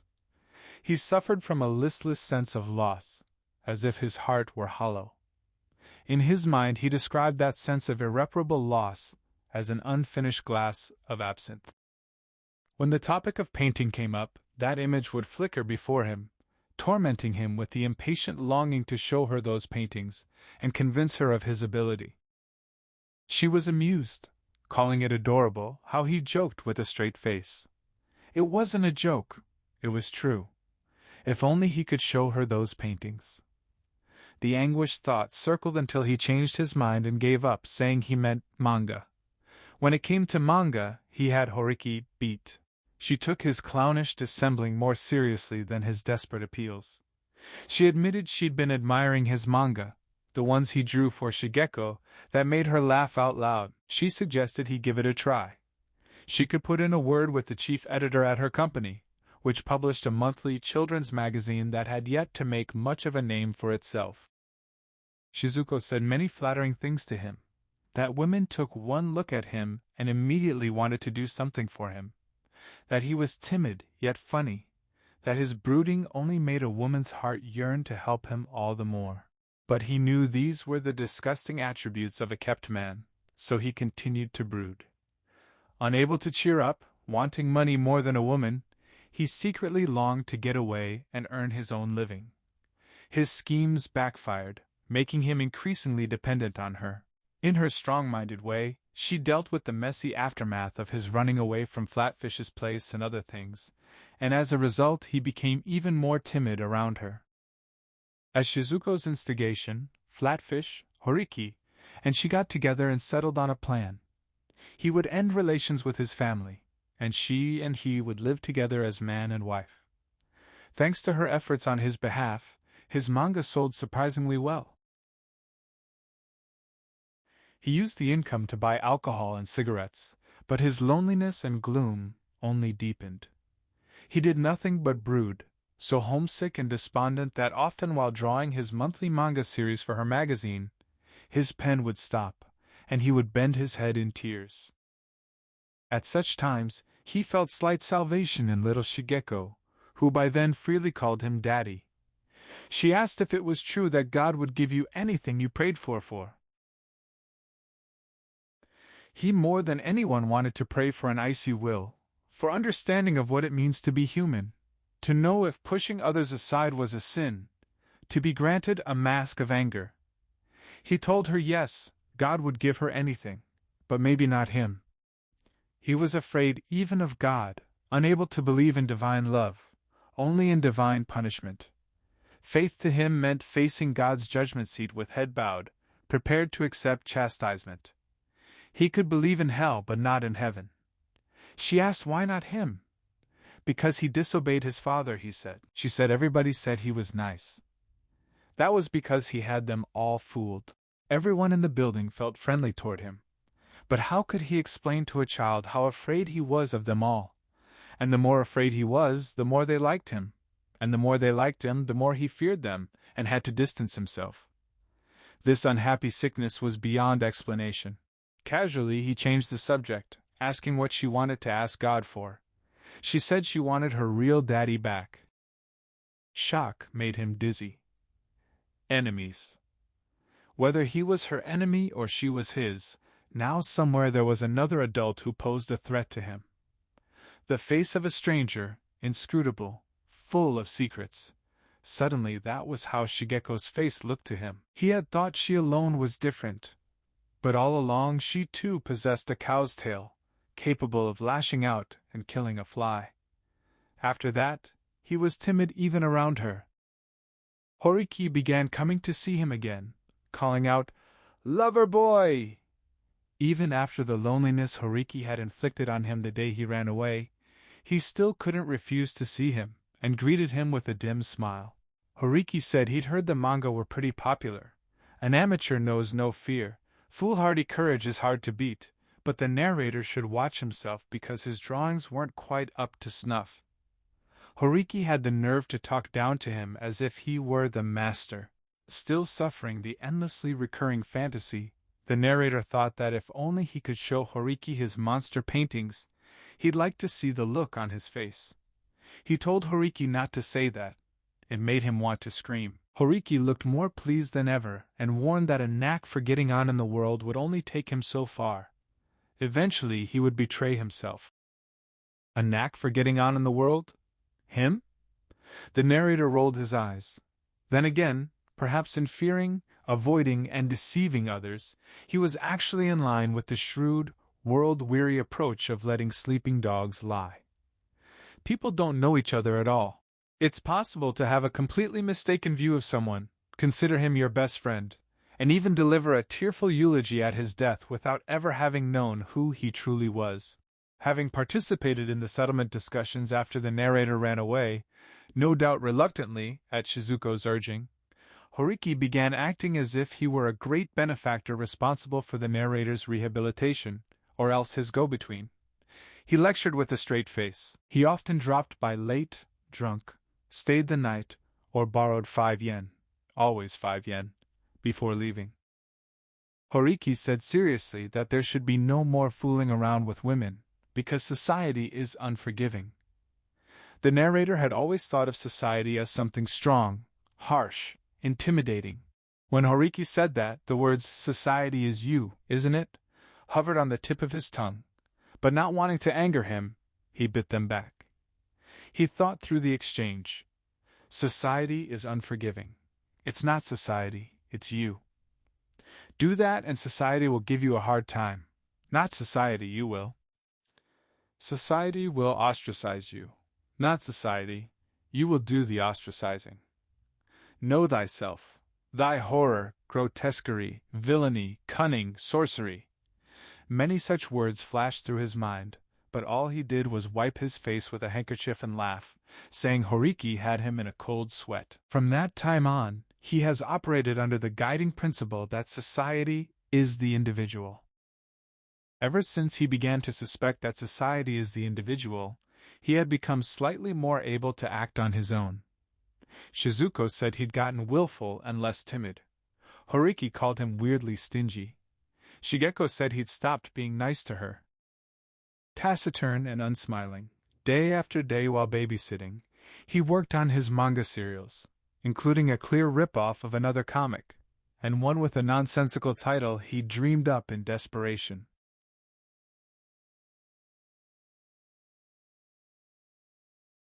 He worked sluggishly in a dismal state of mind, filling orders from various publishing companies. Orders had started trickling in from other third-rate publishers besides Shizuko's, wanting only to earn enough for alcohol. When Shizuko came home from work, he would switch places with her, pop off to a street stall or bar near Kenji Station to down cheap, strong drinks, and then return feeling slightly cheered.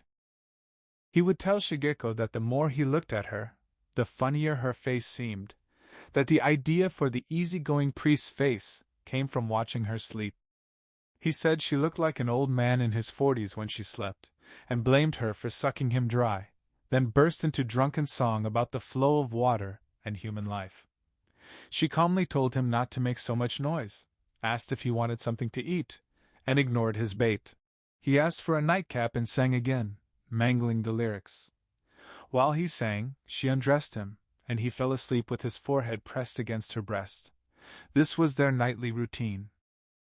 When he came across a verse by Guy Charles Cross translated into Japanese, about doing the same things again the next day, following the same rule, avoiding great savage joy to avoid great sorrow, like a toad going around a stone, his face turned fiery red. A toad. That was him. It wasn't about society forgiving or ostracizing him. He was an animal lower than a dog or cat. A toad. All he did was shamble along. Gradually he was drinking more. He went out not just near Kenji Station, but also to Shinjuku and the Ginza.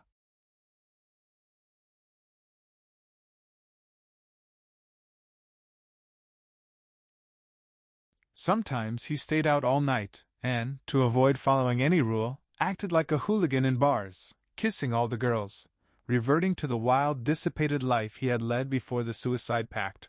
Or worse. When short on money, he even resorted to pawning Shizuko's clothes. One day, more than a year after he'd moved in with her and smiled wryly at the torn man-kite, he again took one of her obi sashes, an under kimono, and a few other things, pawned them, and went on a drinking spree on the Ginza. He stayed away 2 nights in a row. On the 3rd evening he went home feeling guilty and sneaked up to the door. From inside he heard mother and daughter talking. The girl asked why he drank. Shizuko said he didn't drink because he liked it. He drank because he was such a good person. The girl asked if good people drank a lot. Shizuko said not really. They talked about something jumping out of its box, and Shigeko compared it to his comic character. Shizuko laughed, heartily amused. He opened the door a crack and peered inside. A white baby rabbit was hopping around the room, with the 2 of them in pursuit. They were happy. If a jerk like him joined them, he would only mess things up. Modest happiness. A nice mother and daughter. Let them be happy.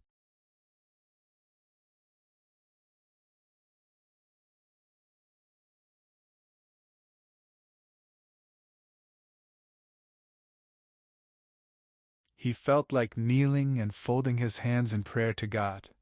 Just this once, hear his prayer.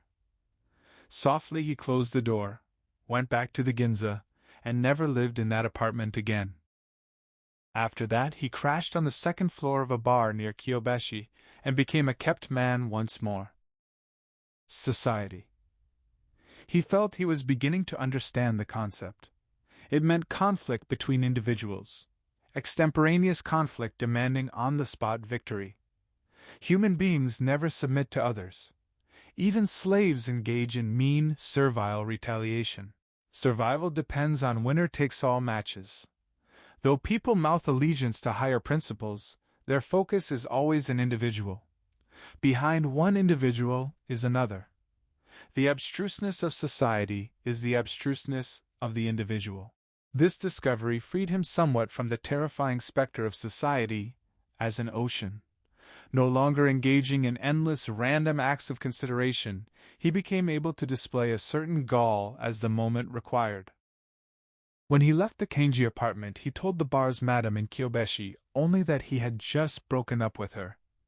That was enough. Victory in the winner-takes-all match was his. That very night, he rashly moved into the living area over the bar, but society did him no harm, nor did he justify himself to society in any way. If it was okay with the madam, that was all he needed. He was like a client, but also like a husband, an errand boy, or some kind of relative. Despite his enigmatic status, society never lifted an eyebrow but treated him with utmost cordiality, calling him familiarly by name and even pouring him drinks. Gradually he stopped being wary. He began to think society was not so scary after all.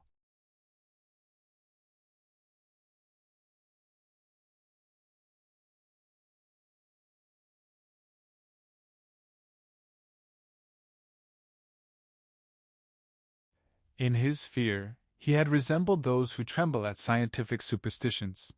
Warnings about spring breezes full of whooping cough germs, germs in public baths causing blindness, barbershop germs causing baldness, train straps crawling with mites, sashimi and undercooked meat containing parasites, tiny glass shards entering through the foot and traveling to the eye to cause blindness. Certainly the existence of swarming germs is scientifically accurate. But he began to understand that if he ignored them, they would become mere scientific ghosts and disappear, having nothing to do with him. Scientific statistics had terrorized him. 10 million people leaving 3 rice grains uneaten each day would waste dozens of bales of rice. 10 million people cutting daily tissue used by one sheet would save vast amounts of wood pulp. Every time he left a single grain uneaten or blew his nose, he suffered the illusion of wasting mountains of rice or wood pulp and felt glum as if he had committed a grave offense. But those were scientific, statistical, mathematical lies. The leftover grains could never be collected. Even as math word problems, the topics were primitive and moronic, as absurd as calculating the probability of falling into a dark toilet or getting a foot caught between train and platform. Such mishaps sound plausible, but you never actually hear of anyone getting injured that way. Gradually he had come to understand the substance of society, to the extent that he could look back with affection and laughter on himself, Yozo Oba, who, having had that hypothetical situation drummed into him as scientific fact, had until the day before accepted the danger as real and lived in terror. Despite this progress, he still had a dread of human beings. Before meeting customers in the bar, he had to down a big swig of sake. Curiosity often got the better of his fears, drawing him into the bar every night. Like a child clutching a small animal he is rather afraid of, he would harangue customers with drunken rants on the theory of art. He was a nameless cartoonist who knew neither great joy nor great sorrow. However much later great sorrow might come, however much he secretly longed for great savage joy, his only pleasures of the moment were trading useless comments with customers and drinking their sake. Soon nearly a year had passed in this wasteful life in Kyobashi. His manga were running not only in children's magazines but in tawdry, obscene magazines sold at stations. Under the crazy pen name Sir Feifa Drowning, meaning he had survived a drowning, he penned dirty nude drawings accompanied by verses from the Rubaiyat. Around that time, a girl of 17 or 18 named Yoshi, who worked in the cigarette stand across the street from the bar, began urging him to give up drinking. She had fair skin and a charming double tooth. Every time he stopped to buy cigarettes, she would smile and chide him for being terrible, always drunk in the middle of the day. He quoted an ancient Persian to her: "Quaff wine to the last drop, away with enmity, Hope for the grief-weary heart lies only in the intoxicating cup. She didn't understand. He called her a little Dickens and said he was going to kiss her. Unfazed, she pursed her lips and told him to go right ahead. He told her not to be silly, asking if she had no shame. But her face clearly marked her as an untouched virgin. One bitterly cold January night, he set out to buy cigarettes, drunk as usual, and fell into the manhole in front of the stand. He called to Yoshi for help. She pulled him out, tended to the injury on his right arm, and quietly told him he drank too much. He was the sort of person unafraid of dying, but couldn't bear the thought of hurting himself, bleeding, and becoming disabled, so while she tended his arm, he decided to quit. He announced he would quit. From tomorrow, not a drop. She asked if he meant it. He said yes, he would quit.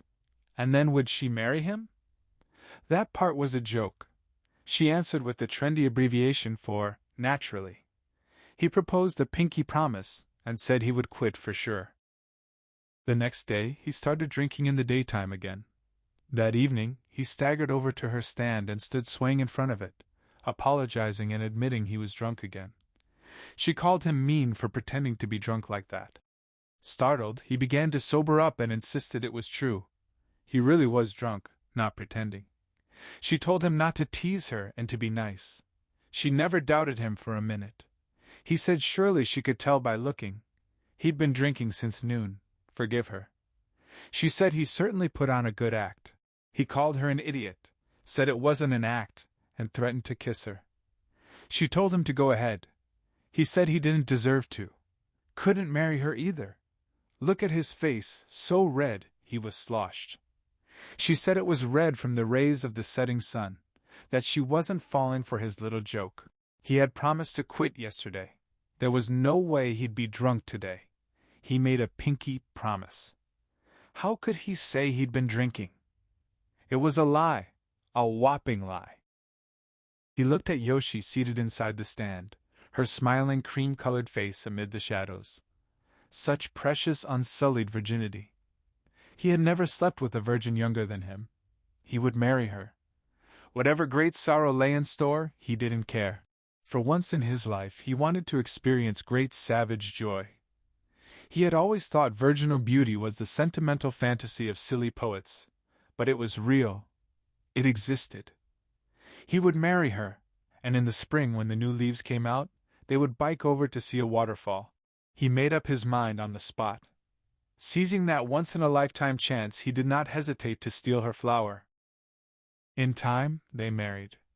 The joy they obtained was not so very great, but the subsequent sorrow was beyond horrifying, unimaginably huge. Society was after all deeply terrifying to him. Seizing this opportunity wasn't enough to settle his life. Society was far harsher than that. Despite their mutual contempt, he and Horiki kept seeing each other.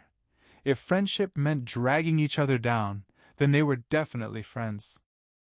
Through the chivalry of the Kiyobashi bars, madam, unconventional to use that word for a woman, but in his experience, city women were far more chivalrous than timid, appearance-obsessed, stingy city men. He was able to marry Yoshiko. They set up house in a rented ground-floor room in a wooden apartment building in Tsukiji, near the Sumida River.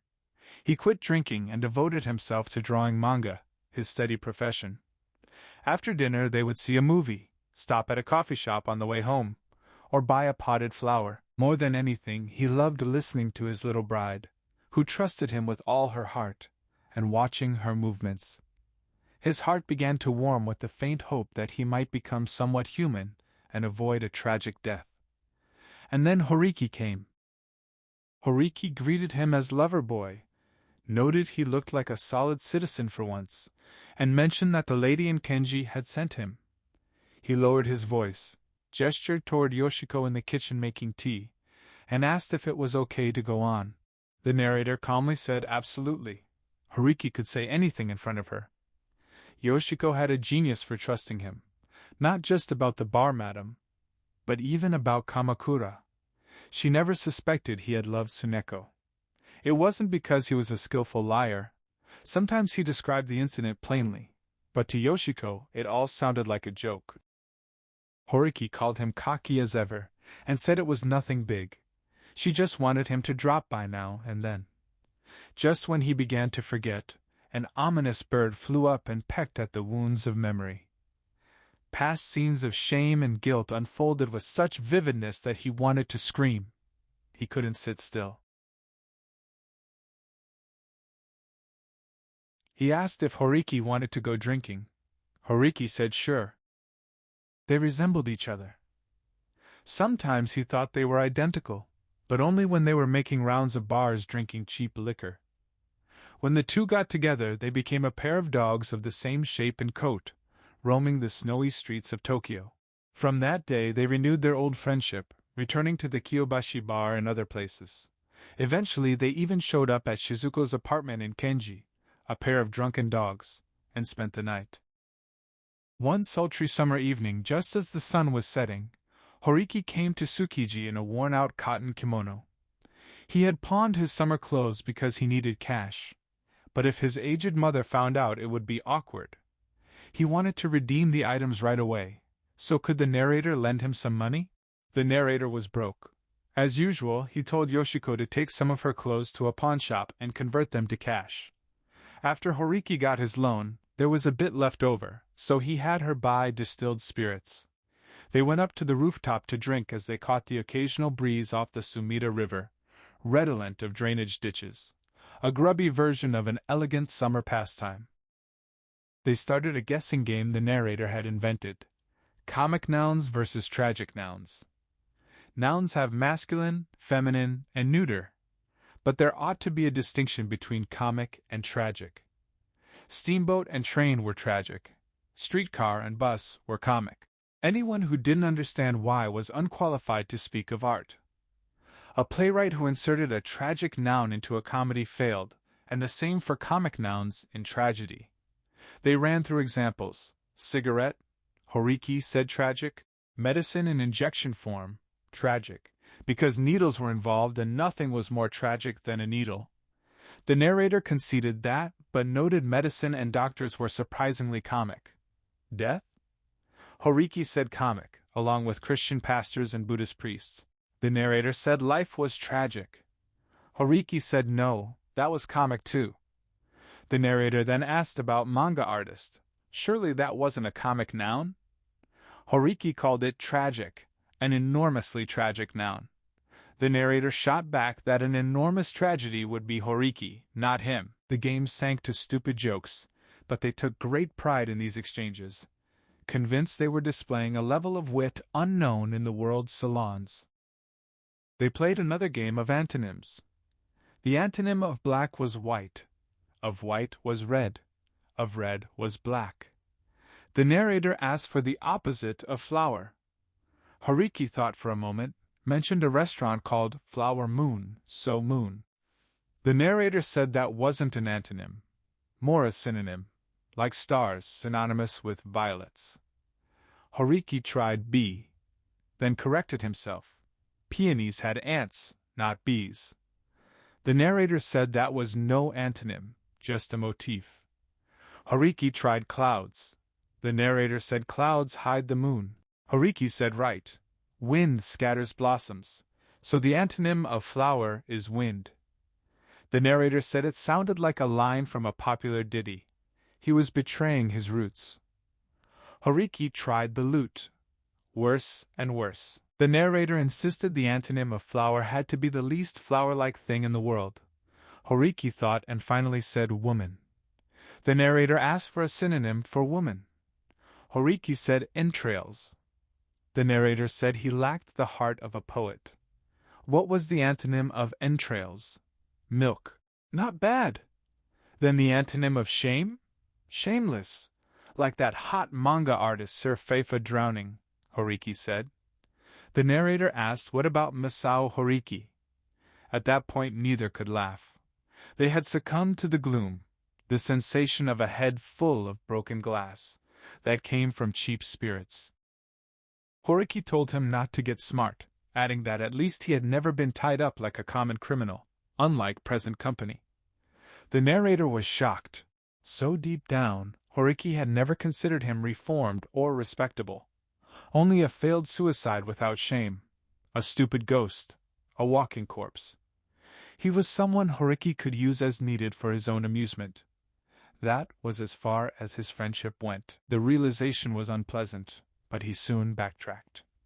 For Horiki to take that view struck him as reasonable. From childhood he had never felt he deserved to be called human. Maybe it was only right that even Horiki held him in contempt. He asked what the antonym of crime would be. A tough one, he said, affecting nonchalance. Horiki answered smoothly. Law. The narrator looked at his face. Red neon light from a nearby building flashed across his features, giving him the stern authority of a relentless cop.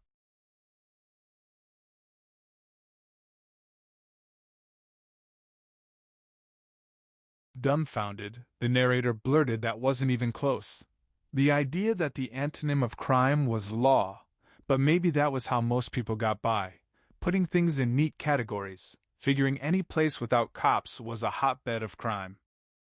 Horiki suggested God instead, then accused him of sounding like a damned preacher.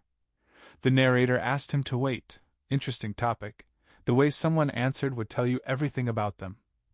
Horiki dismissed it and said the opposite of crime was virtue, being a virtuous citizen, someone like him. The narrator said, joking aside, virtue was the opposite of vice, not crime.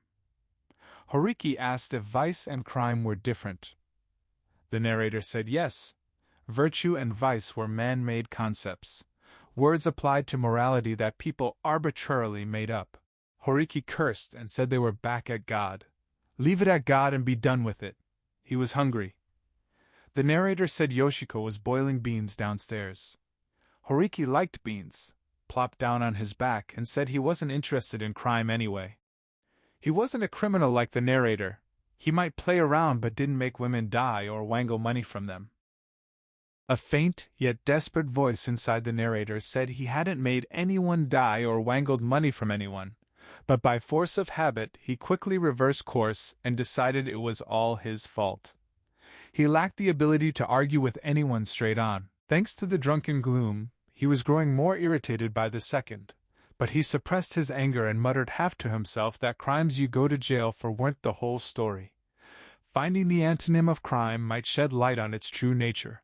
God, salvation, love, light. God had his opposite in Satan, salvation and suffering, love and hate, light and darkness. Right and wrong, crime and prayer, crime and repentance, crime and confession, they were all synonyms.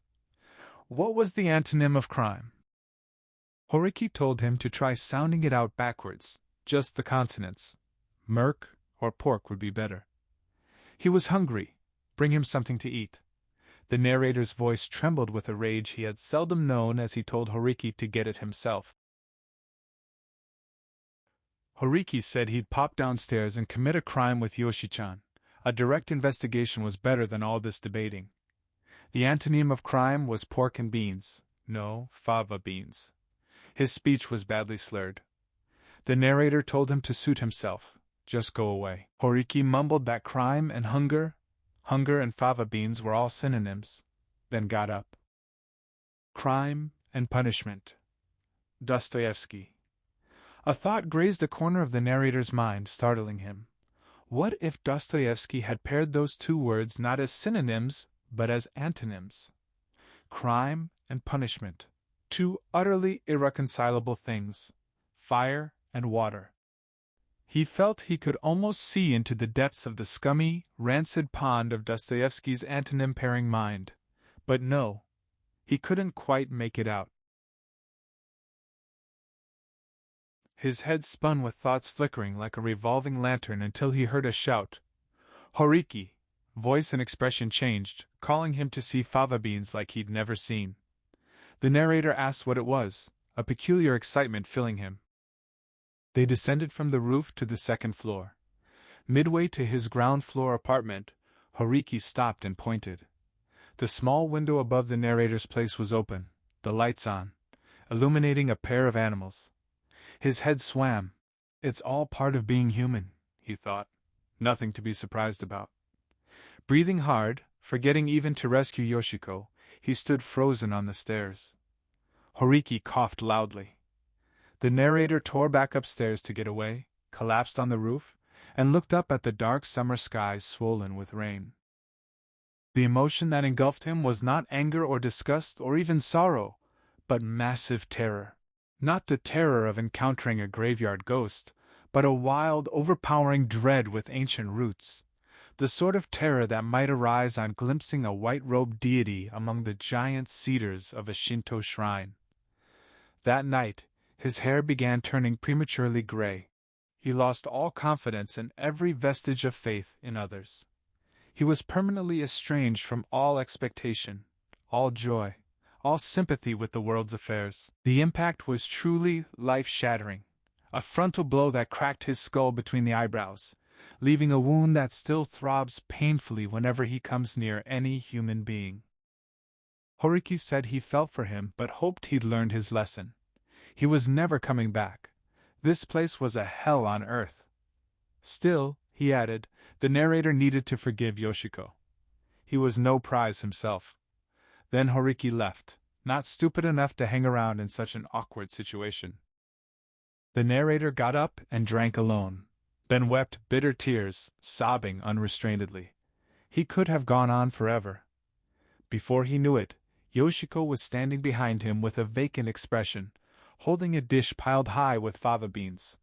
She said Horiki had said he wouldn't do anything to her, but he told her never mind, don't say anything. She never knew enough to distrust anybody. Sit down. Let's eat the beans. They sat side by side and ate.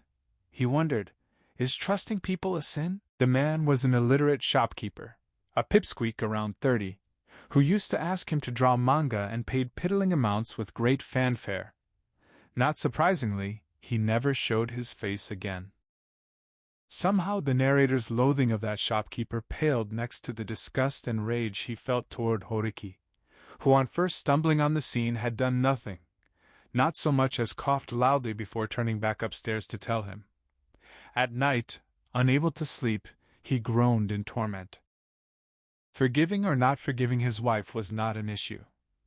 Yoshiko had a genius for trusting people, had never suspected the worst of anyone.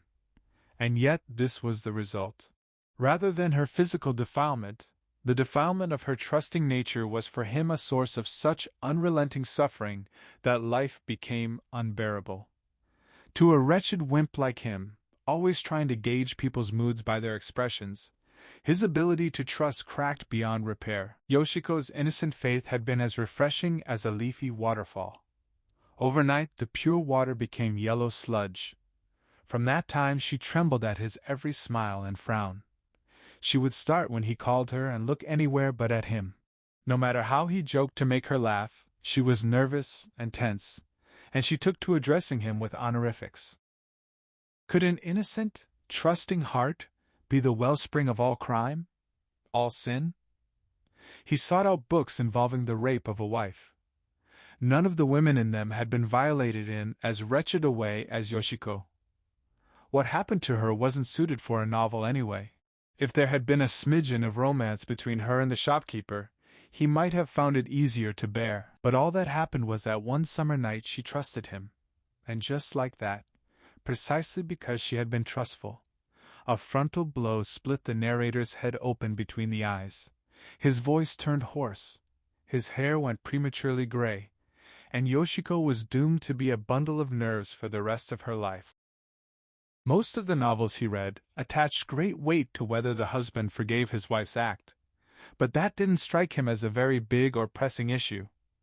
Happy is the husband who retains the right to forgive or not. A man unable to forgive ought to swiftly divorce her and take a new wife. If he can't do that, he should forgive her and display tolerance. In either case, the situation is resolved. While an incident of that nature surely comes as a great shock to the husband, it is just that, a shock, not an endless series of lashing waves. This was the sort of trouble that an authoritative husband's anger could cure. But in their case, the husband, him, was totally lacking in authority. Upon reflection, he came to feel that everything was completely his fault. Far from getting angry, he was unable to utter a word of reproach. His wife had been violated because of the rare virtue he had long admired in her, the unbearably sweet virtue of an innocent, trusting soul. Having called into question the one virtue he had relied on, he lost his moorings and turned to drink. His expression became extremely mean. He drank cheap spirits all day, his teeth fell out, and the manga he drew were all but pornographic. Around then he began making copies of erotic prints to sell illegally. He needed money for alcohol. He would look at Yoshiko, who always nervously looked away, and reasoned that since she didn't know enough to be on guard, perhaps she had been with the shopkeeper more than once. What about Horiki? Had she been with him too? And with other men he didn't know? His doubts multiplied, but he lacked the courage to ask her outright. Writhing in his usual anxiety and fear, he drank. When drunk, he would ask a leading question or two, his heart oscillating foolishly between joy and sorrow, while on the surface he continued to play the clown. Then, after inflicting loathsome, hellish caresses on her, he would fall fast asleep. Late one December night, he came home in a drunken stupor and felt like drinking sugar water. Yoshiko was asleep. He went into the kitchen and looked for the sugar bowl. When he lifted the lid, instead of sugar, he found a small, narrow, black box. He picked it up casually and was aghast at the label. Half had been scratched off, but the Western lettering was clearly legible. Dial. At the time he drank only cheap spirits and wasn't using sleeping pills, but as a chronic insomniac he was familiar with most brands and knew this boxful constituted more than a lethal dose. The seal was unbroken. She must have hidden the pills here intending to do herself in sometime, even scratching off the brand name.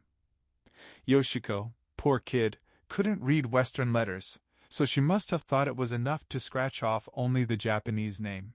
Quietly, taking care not to make a sound, he filled a cup with water, slowly broke the seal, poured the entire contents into his mouth, and calmly drained the cup. Then he turned off the light and went to bed. For 3 whole days he slept the sleep of the dead. The doctor judged it an accidental overdose and kindly refrained from notifying the police. When he began to come out of it, the first words out of his mouth were reportedly, "I'm going home." What he might have meant by home, he had no idea, but apparently he said those words and cried bitterly. Gradually the mist cleared.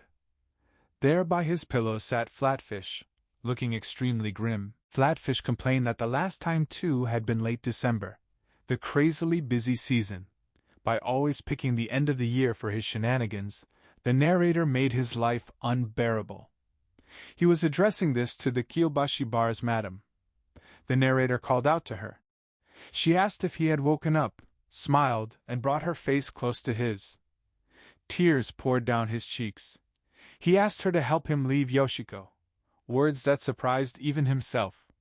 She sat up and breathed a sigh. Then he made a slip of the tongue so comical and absurd he hardly knew how to describe it. He said he was going where there were no women.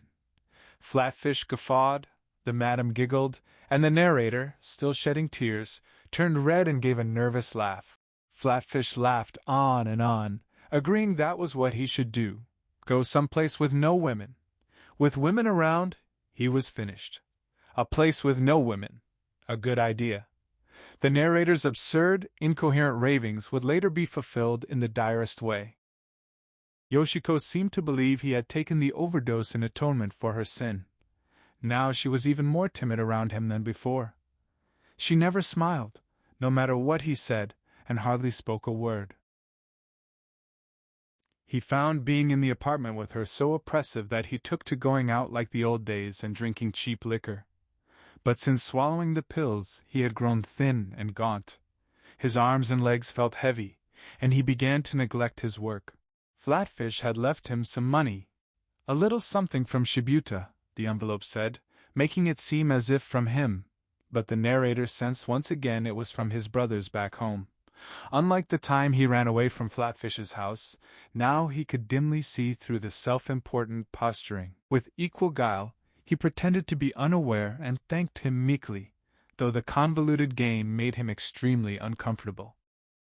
He used the money to take a solo trip to the hot springs in southern Izu Peninsula.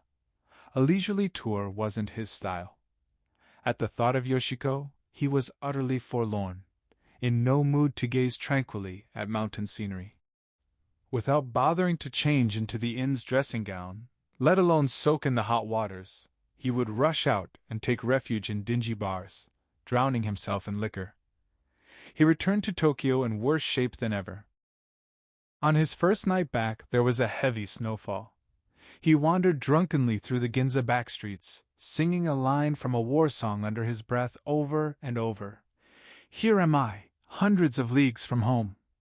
He kicked the snow piling up, and then suddenly vomited. For the first time he brought up blood, forming a big rising sun flag on the snow. He crouched down for a while, then scooped up clean snow with both hands to wash his face, weeping. Where does this path lead? In the distance a little girl sang a nursery song, her voice so faint he wondered if he was imagining it. Misery. There were so many unhappy people. Perhaps it was fair to say there were only unhappy people. But others could boldly protest their lot, and society could understand and offer sympathy. His unhappiness, however, was entirely the result of his own errors, leaving him no way to protest. If he stammered out a single word, not only Flatfish but everybody would react with horror and ask how he dared talk that way.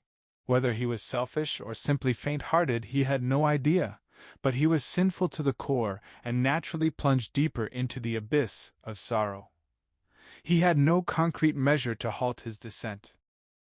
He got up and, deciding to seek some medicine, went into a nearby pharmacy. The woman behind the counter looked at him and froze, eyes wide and head lifted, as if caught in a camera flash. There was neither surprise nor aversion in her eyes. The look was pleading, almost yearning. He thought, she is unhappy too. Unhappy people are sensitive to the unhappiness of others. Then he realized she was standing with difficulty on crutches. He suppressed the impulse to rush to her side. They went on looking at each other until he felt the sting of tears, and then he saw tears stream from her big eyes. Without a word he turned and left, staggered home, and drank a salt solution that Yoshiko prepared. Silently he went to bed and stayed there all the next day on the pretext of a coming cold. At night, bothered by the secret knowledge that he had vomited blood, he got up and went back to the pharmacy.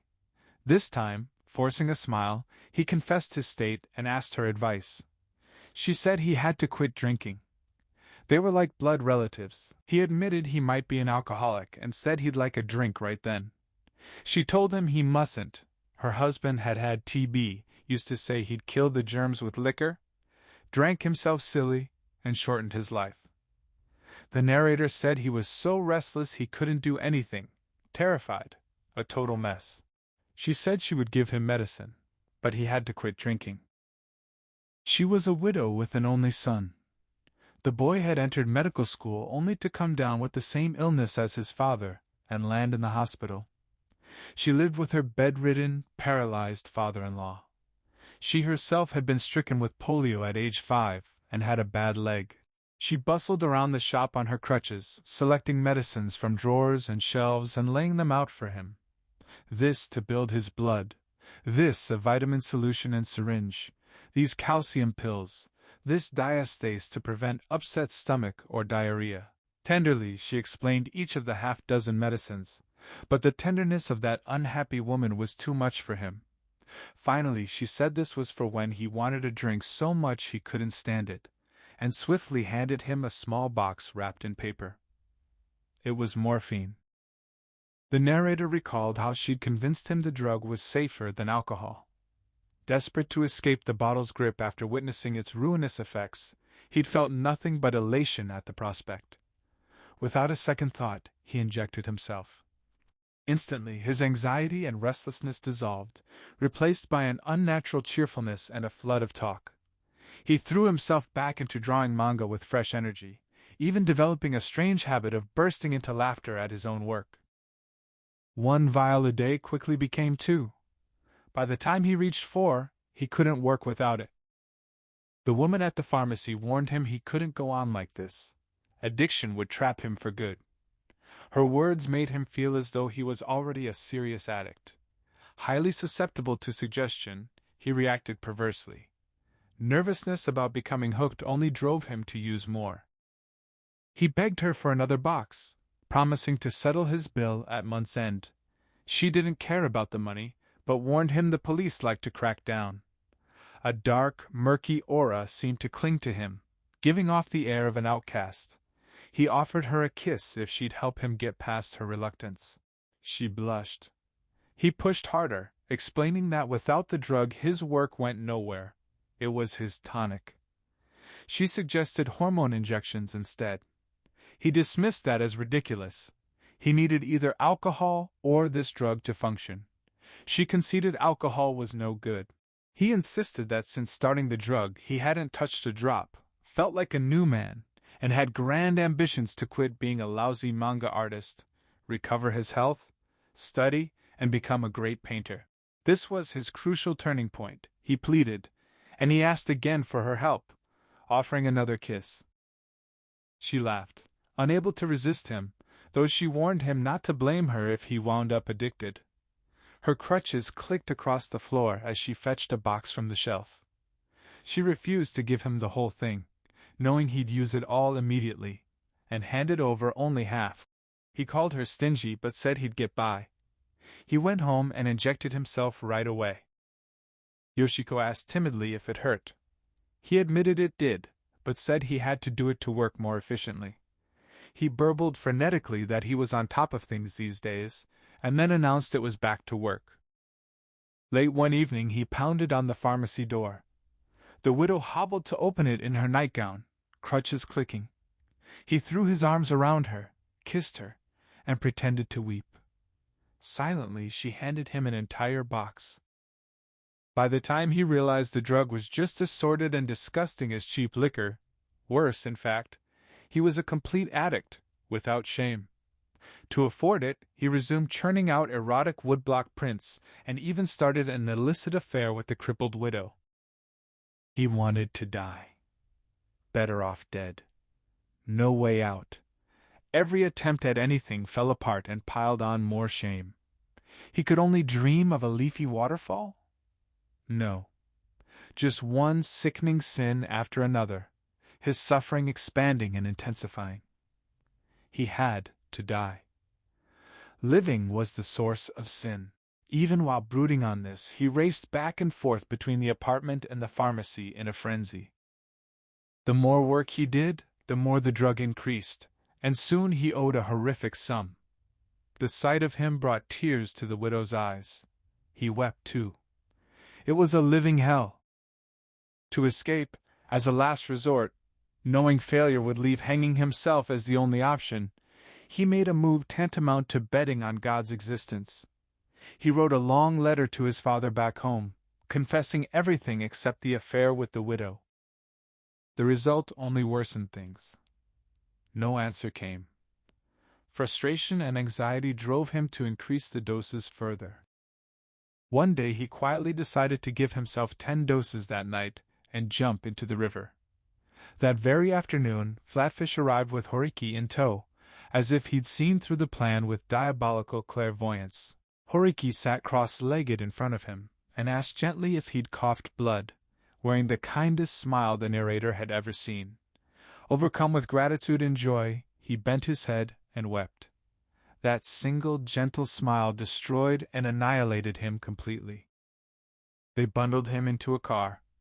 Flatfish urged in a soft, merciful tone that he needed to be in a hospital, and to leave the rest to them. Like someone utterly lacking will or judgment, able only to sob, he quietly obeyed. He, Horiki, Flatfish, and Yoshiko rode for a long time, jostling and swaying.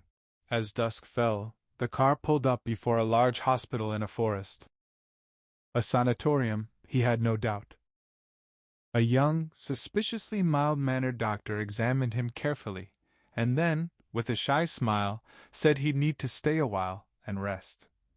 Flatfish, Horiki, and Yoshiko were all to go home and leave him there alone. Yoshiko handed him a cloth bundle with a change of clothes, then silently pulled from her obi the hypodermic needle and what remained of the drug. She still thought it was a tonic. He said he didn't need it anymore. For the first time in his life, he had turned down something offered. His unhappiness had always been the unhappiness of someone unable to say no, cowed by the fear that rejection would crack both hearts beyond repair. But now, offered the morphine he'd been seeking so frantically, he declined naturally. Perhaps Yoshiko's angelic innocence had moved him. Perhaps he had already ceased to be an addict. The young doctor led him to a ward and locked the door with a clang. A psychiatric ward. That foolish cry from his delirium after taking sleeping pills, "I'm going where there are no women," Turniptide, had come true in an uncanny way. Only male lunatics here. The nurses were all men, not a single woman. He was no longer a criminal but a lunatic. No, he definitely wasn't insane. Not for one moment had he lost his mind. But that's what madmen always say. So apparently anyone committed here was out of his mind, and anyone not committed was normal. Rendered tearful by Horiki's beatific smile, powerless to exercise judgment or protest, he had gotten into the car and been taken here. Now, even if he got out, the label would be branded on his forehead: lunatic, or total wreck. No longer human.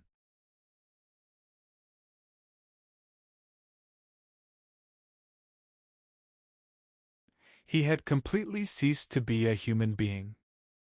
He'd arrived in early summer, watching red water lilies through iron bars in the hospital's small pond. 3 months passed. Cosmos flowers began to bloom. Then his brother unexpectedly came to get him, accompanied by Flatfish. His brother told him that father had died the previous month of a stomach ulcer. The family would say no more about his past and cause him no worry about how to live. He wouldn't have to do anything. In return, they asked only that he leave Tokyo and go recuperate in the country, despite whatever attachments he had to the city. Flatfish had gone around making amends for everything he'd done in Tokyo, so he could rest easy. His brother delivered this in the usual sober, tense manner. The mountains and rivers of home rose before his mind's eye. He nodded faintly. A total wreck, that's what he was. Learning of his father's death left him stunned. That familiar, terrifying presence that had never left his heart for a moment was gone. He felt as though the vessel of his suffering had emptied. More than likely it was his father who had made that vessel so heavy. Now he lost all motivation, even the capacity to suffer. His brother kept his word. He bought a small, thatch roof house on the edge of a hot spring resort on the coast, a few hours south of his hometown by train. Though the house had 5 rooms, it was very old. Peeling walls, worm-eaten pillars, seemingly beyond repair. His brother also hired a woman to care for him, an ugly crone twice his age with dreadful faded hair named Tetsu. A little over 3 years passed. In that time, the old woman violated him several times in a bizarre way. Now and then they quarreled like a married couple. His chest ailment fluctuated, his weight went up and down, and sometimes he coughed blood. Yesterday he sent Tetsu to buy the sedative calmotine. She returned with a differently shaped box. He thought nothing of it, took 10 pills before bed, and felt no sleepiness. Then his stomach cramped. He went to the toilet and had explosive diarrhea, 3 more times after that. Suspicious, he checked the box. He'd taken henamotine, a laxative. Lying face up on his futon with a hot water bottle on his stomach, he started to scold her, but got the giggles and couldn't finish. Total wreck must be a comic noun. He took laxatives to go to sleep. Now he was neither happy nor unhappy. Everything passes. That was the one truth he had gleaned from human society, where he had lived as in a hell of screaming agony. Everything passes. This year he would turn 27. His hair had turned so gray that people generally thought he was over 40. The narrator, who had never known the madman who wrote these notebooks, had once briefly known the woman who figured in them as the madam of a bar in Kyobashi. She was small, pale, with narrow, upward-tilting eyes and a high nose bridge. Her air of firmness made her look less like a beautiful woman than a handsome young man. The events in the notebooks seemed to have taken place around 1930. The narrator and a friend had gone to that bar a time or two for highballs only around 1935, when Japan's army started openly rampaging. He never crossed paths with the notebook's author. This past February, the narrator called on an old college friend who had relocated to Funabashi City in Chiba Prefecture and become a lecturer at the local women's college. He had asked this friend to find a marriage partner for a relative. Intending to pick up fresh seafood for his family, he set off carrying a rucksack. Funabashi was a fairly big city overlooking a muddy sea. His friend had moved there only recently, and even with the address he had trouble finding the place. Cold and with aching shoulders from the rucksack, he heard a violin recording and pushed open a coffee shop door. The owner looked familiar. She turned out to be the manager of that Kyobashi bar from a decade ago. She remembered him right away. After exaggerated surprise and laughter at the reunion, they exchanged tales of being bombed out, almost boasting the way everyone did. They exchanged pleasantries, saying the other hadn't changed, insisting they were old and falling apart or young-looking. He mentioned he had 3 kids and was stocking up on food for them. Then they traded news about mutual friends. After a while she asked in a different tone if he had known Yo-chan. He said no. She disappeared into the back and returned with 3 notebooks and 3 photographs, handing them over. She suggested he might find material for a novel. Unable to write anything based on thrust-upon material, he toyed with handing everything back immediately, but the photos were so fascinating that he agreed to keep the notebooks temporarily. He promised to stop by on his way home and asked if she knew a certain teacher at the women's college. She did. They were both newcomers. The teacher sometimes came by, she said, and lived right around the corner. That evening he drank with his friend, who put him up for the night. He stayed awake all night, absorbed in the notebooks. The events had taken place some time ago, but he felt sure the contents would appeal to readers today. Rather than make clumsy additions, he decided that asking a magazine publisher to run them as they were would be far more meaningful. He picked up dried fish for the kids, left his friend's place, and stopped by the coffee shop again. He thanked her and asked if he could hang on to the notebooks for a while. She said please do. He asked if Yo-chan was still alive. She had no idea. About 10 years ago a package containing the notebooks and photos arrived at her Kyobashi place. The sender had to be Yo-chan, but there was no return address. The notebooks got mixed in with other things and somehow survived the bombing. She had read them for the first time just the other day. He asked if she cried. Not cry so much as, it was just awful for someone to end up that way. 10 years ago, he mused. Then Yo-chan could be dead by now, having sent the package to her in gratitude. Some of it sounded exaggerated, but she seemed to have suffered considerably. If everything was true and he were Yo-chan's friend, the narrator said, he might have wanted to pack him off to a mental hospital himself. She replied nonchalantly that Yo-chan's father was to blame. The Yo-chan they knew was sweet and thoughtful. If only he hadn't been a drinker. But even then he was a dear boy. An angel. The end. Thank you for staying with this story until the very end. Your patience and attention mean everything. Now, let's step behind the pages. No Longer Human wasn't just Dazai's final novel. It was his literary will. He finished the manuscript in May 1948, then disappeared with a lover into a rain-swollen canal. The book was found on his desk. He never saw it published. Writing it nearly broke him. Dazai suffered from tuberculosis, morphine addiction, and a lifelong sense of fraudulence. He once checked himself into a mental hospital, an experience that directly shaped the novel's middle section. Publishers had rejected earlier drafts of his work for being too dark, but with No Longer Human, he didn't ask for permission. He simply wrote the truth as he saw it.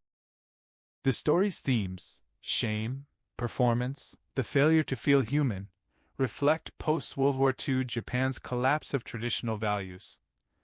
Dazai used a raw, confessional style that broke every rule of polite Japanese literature. Symbolism runs deep.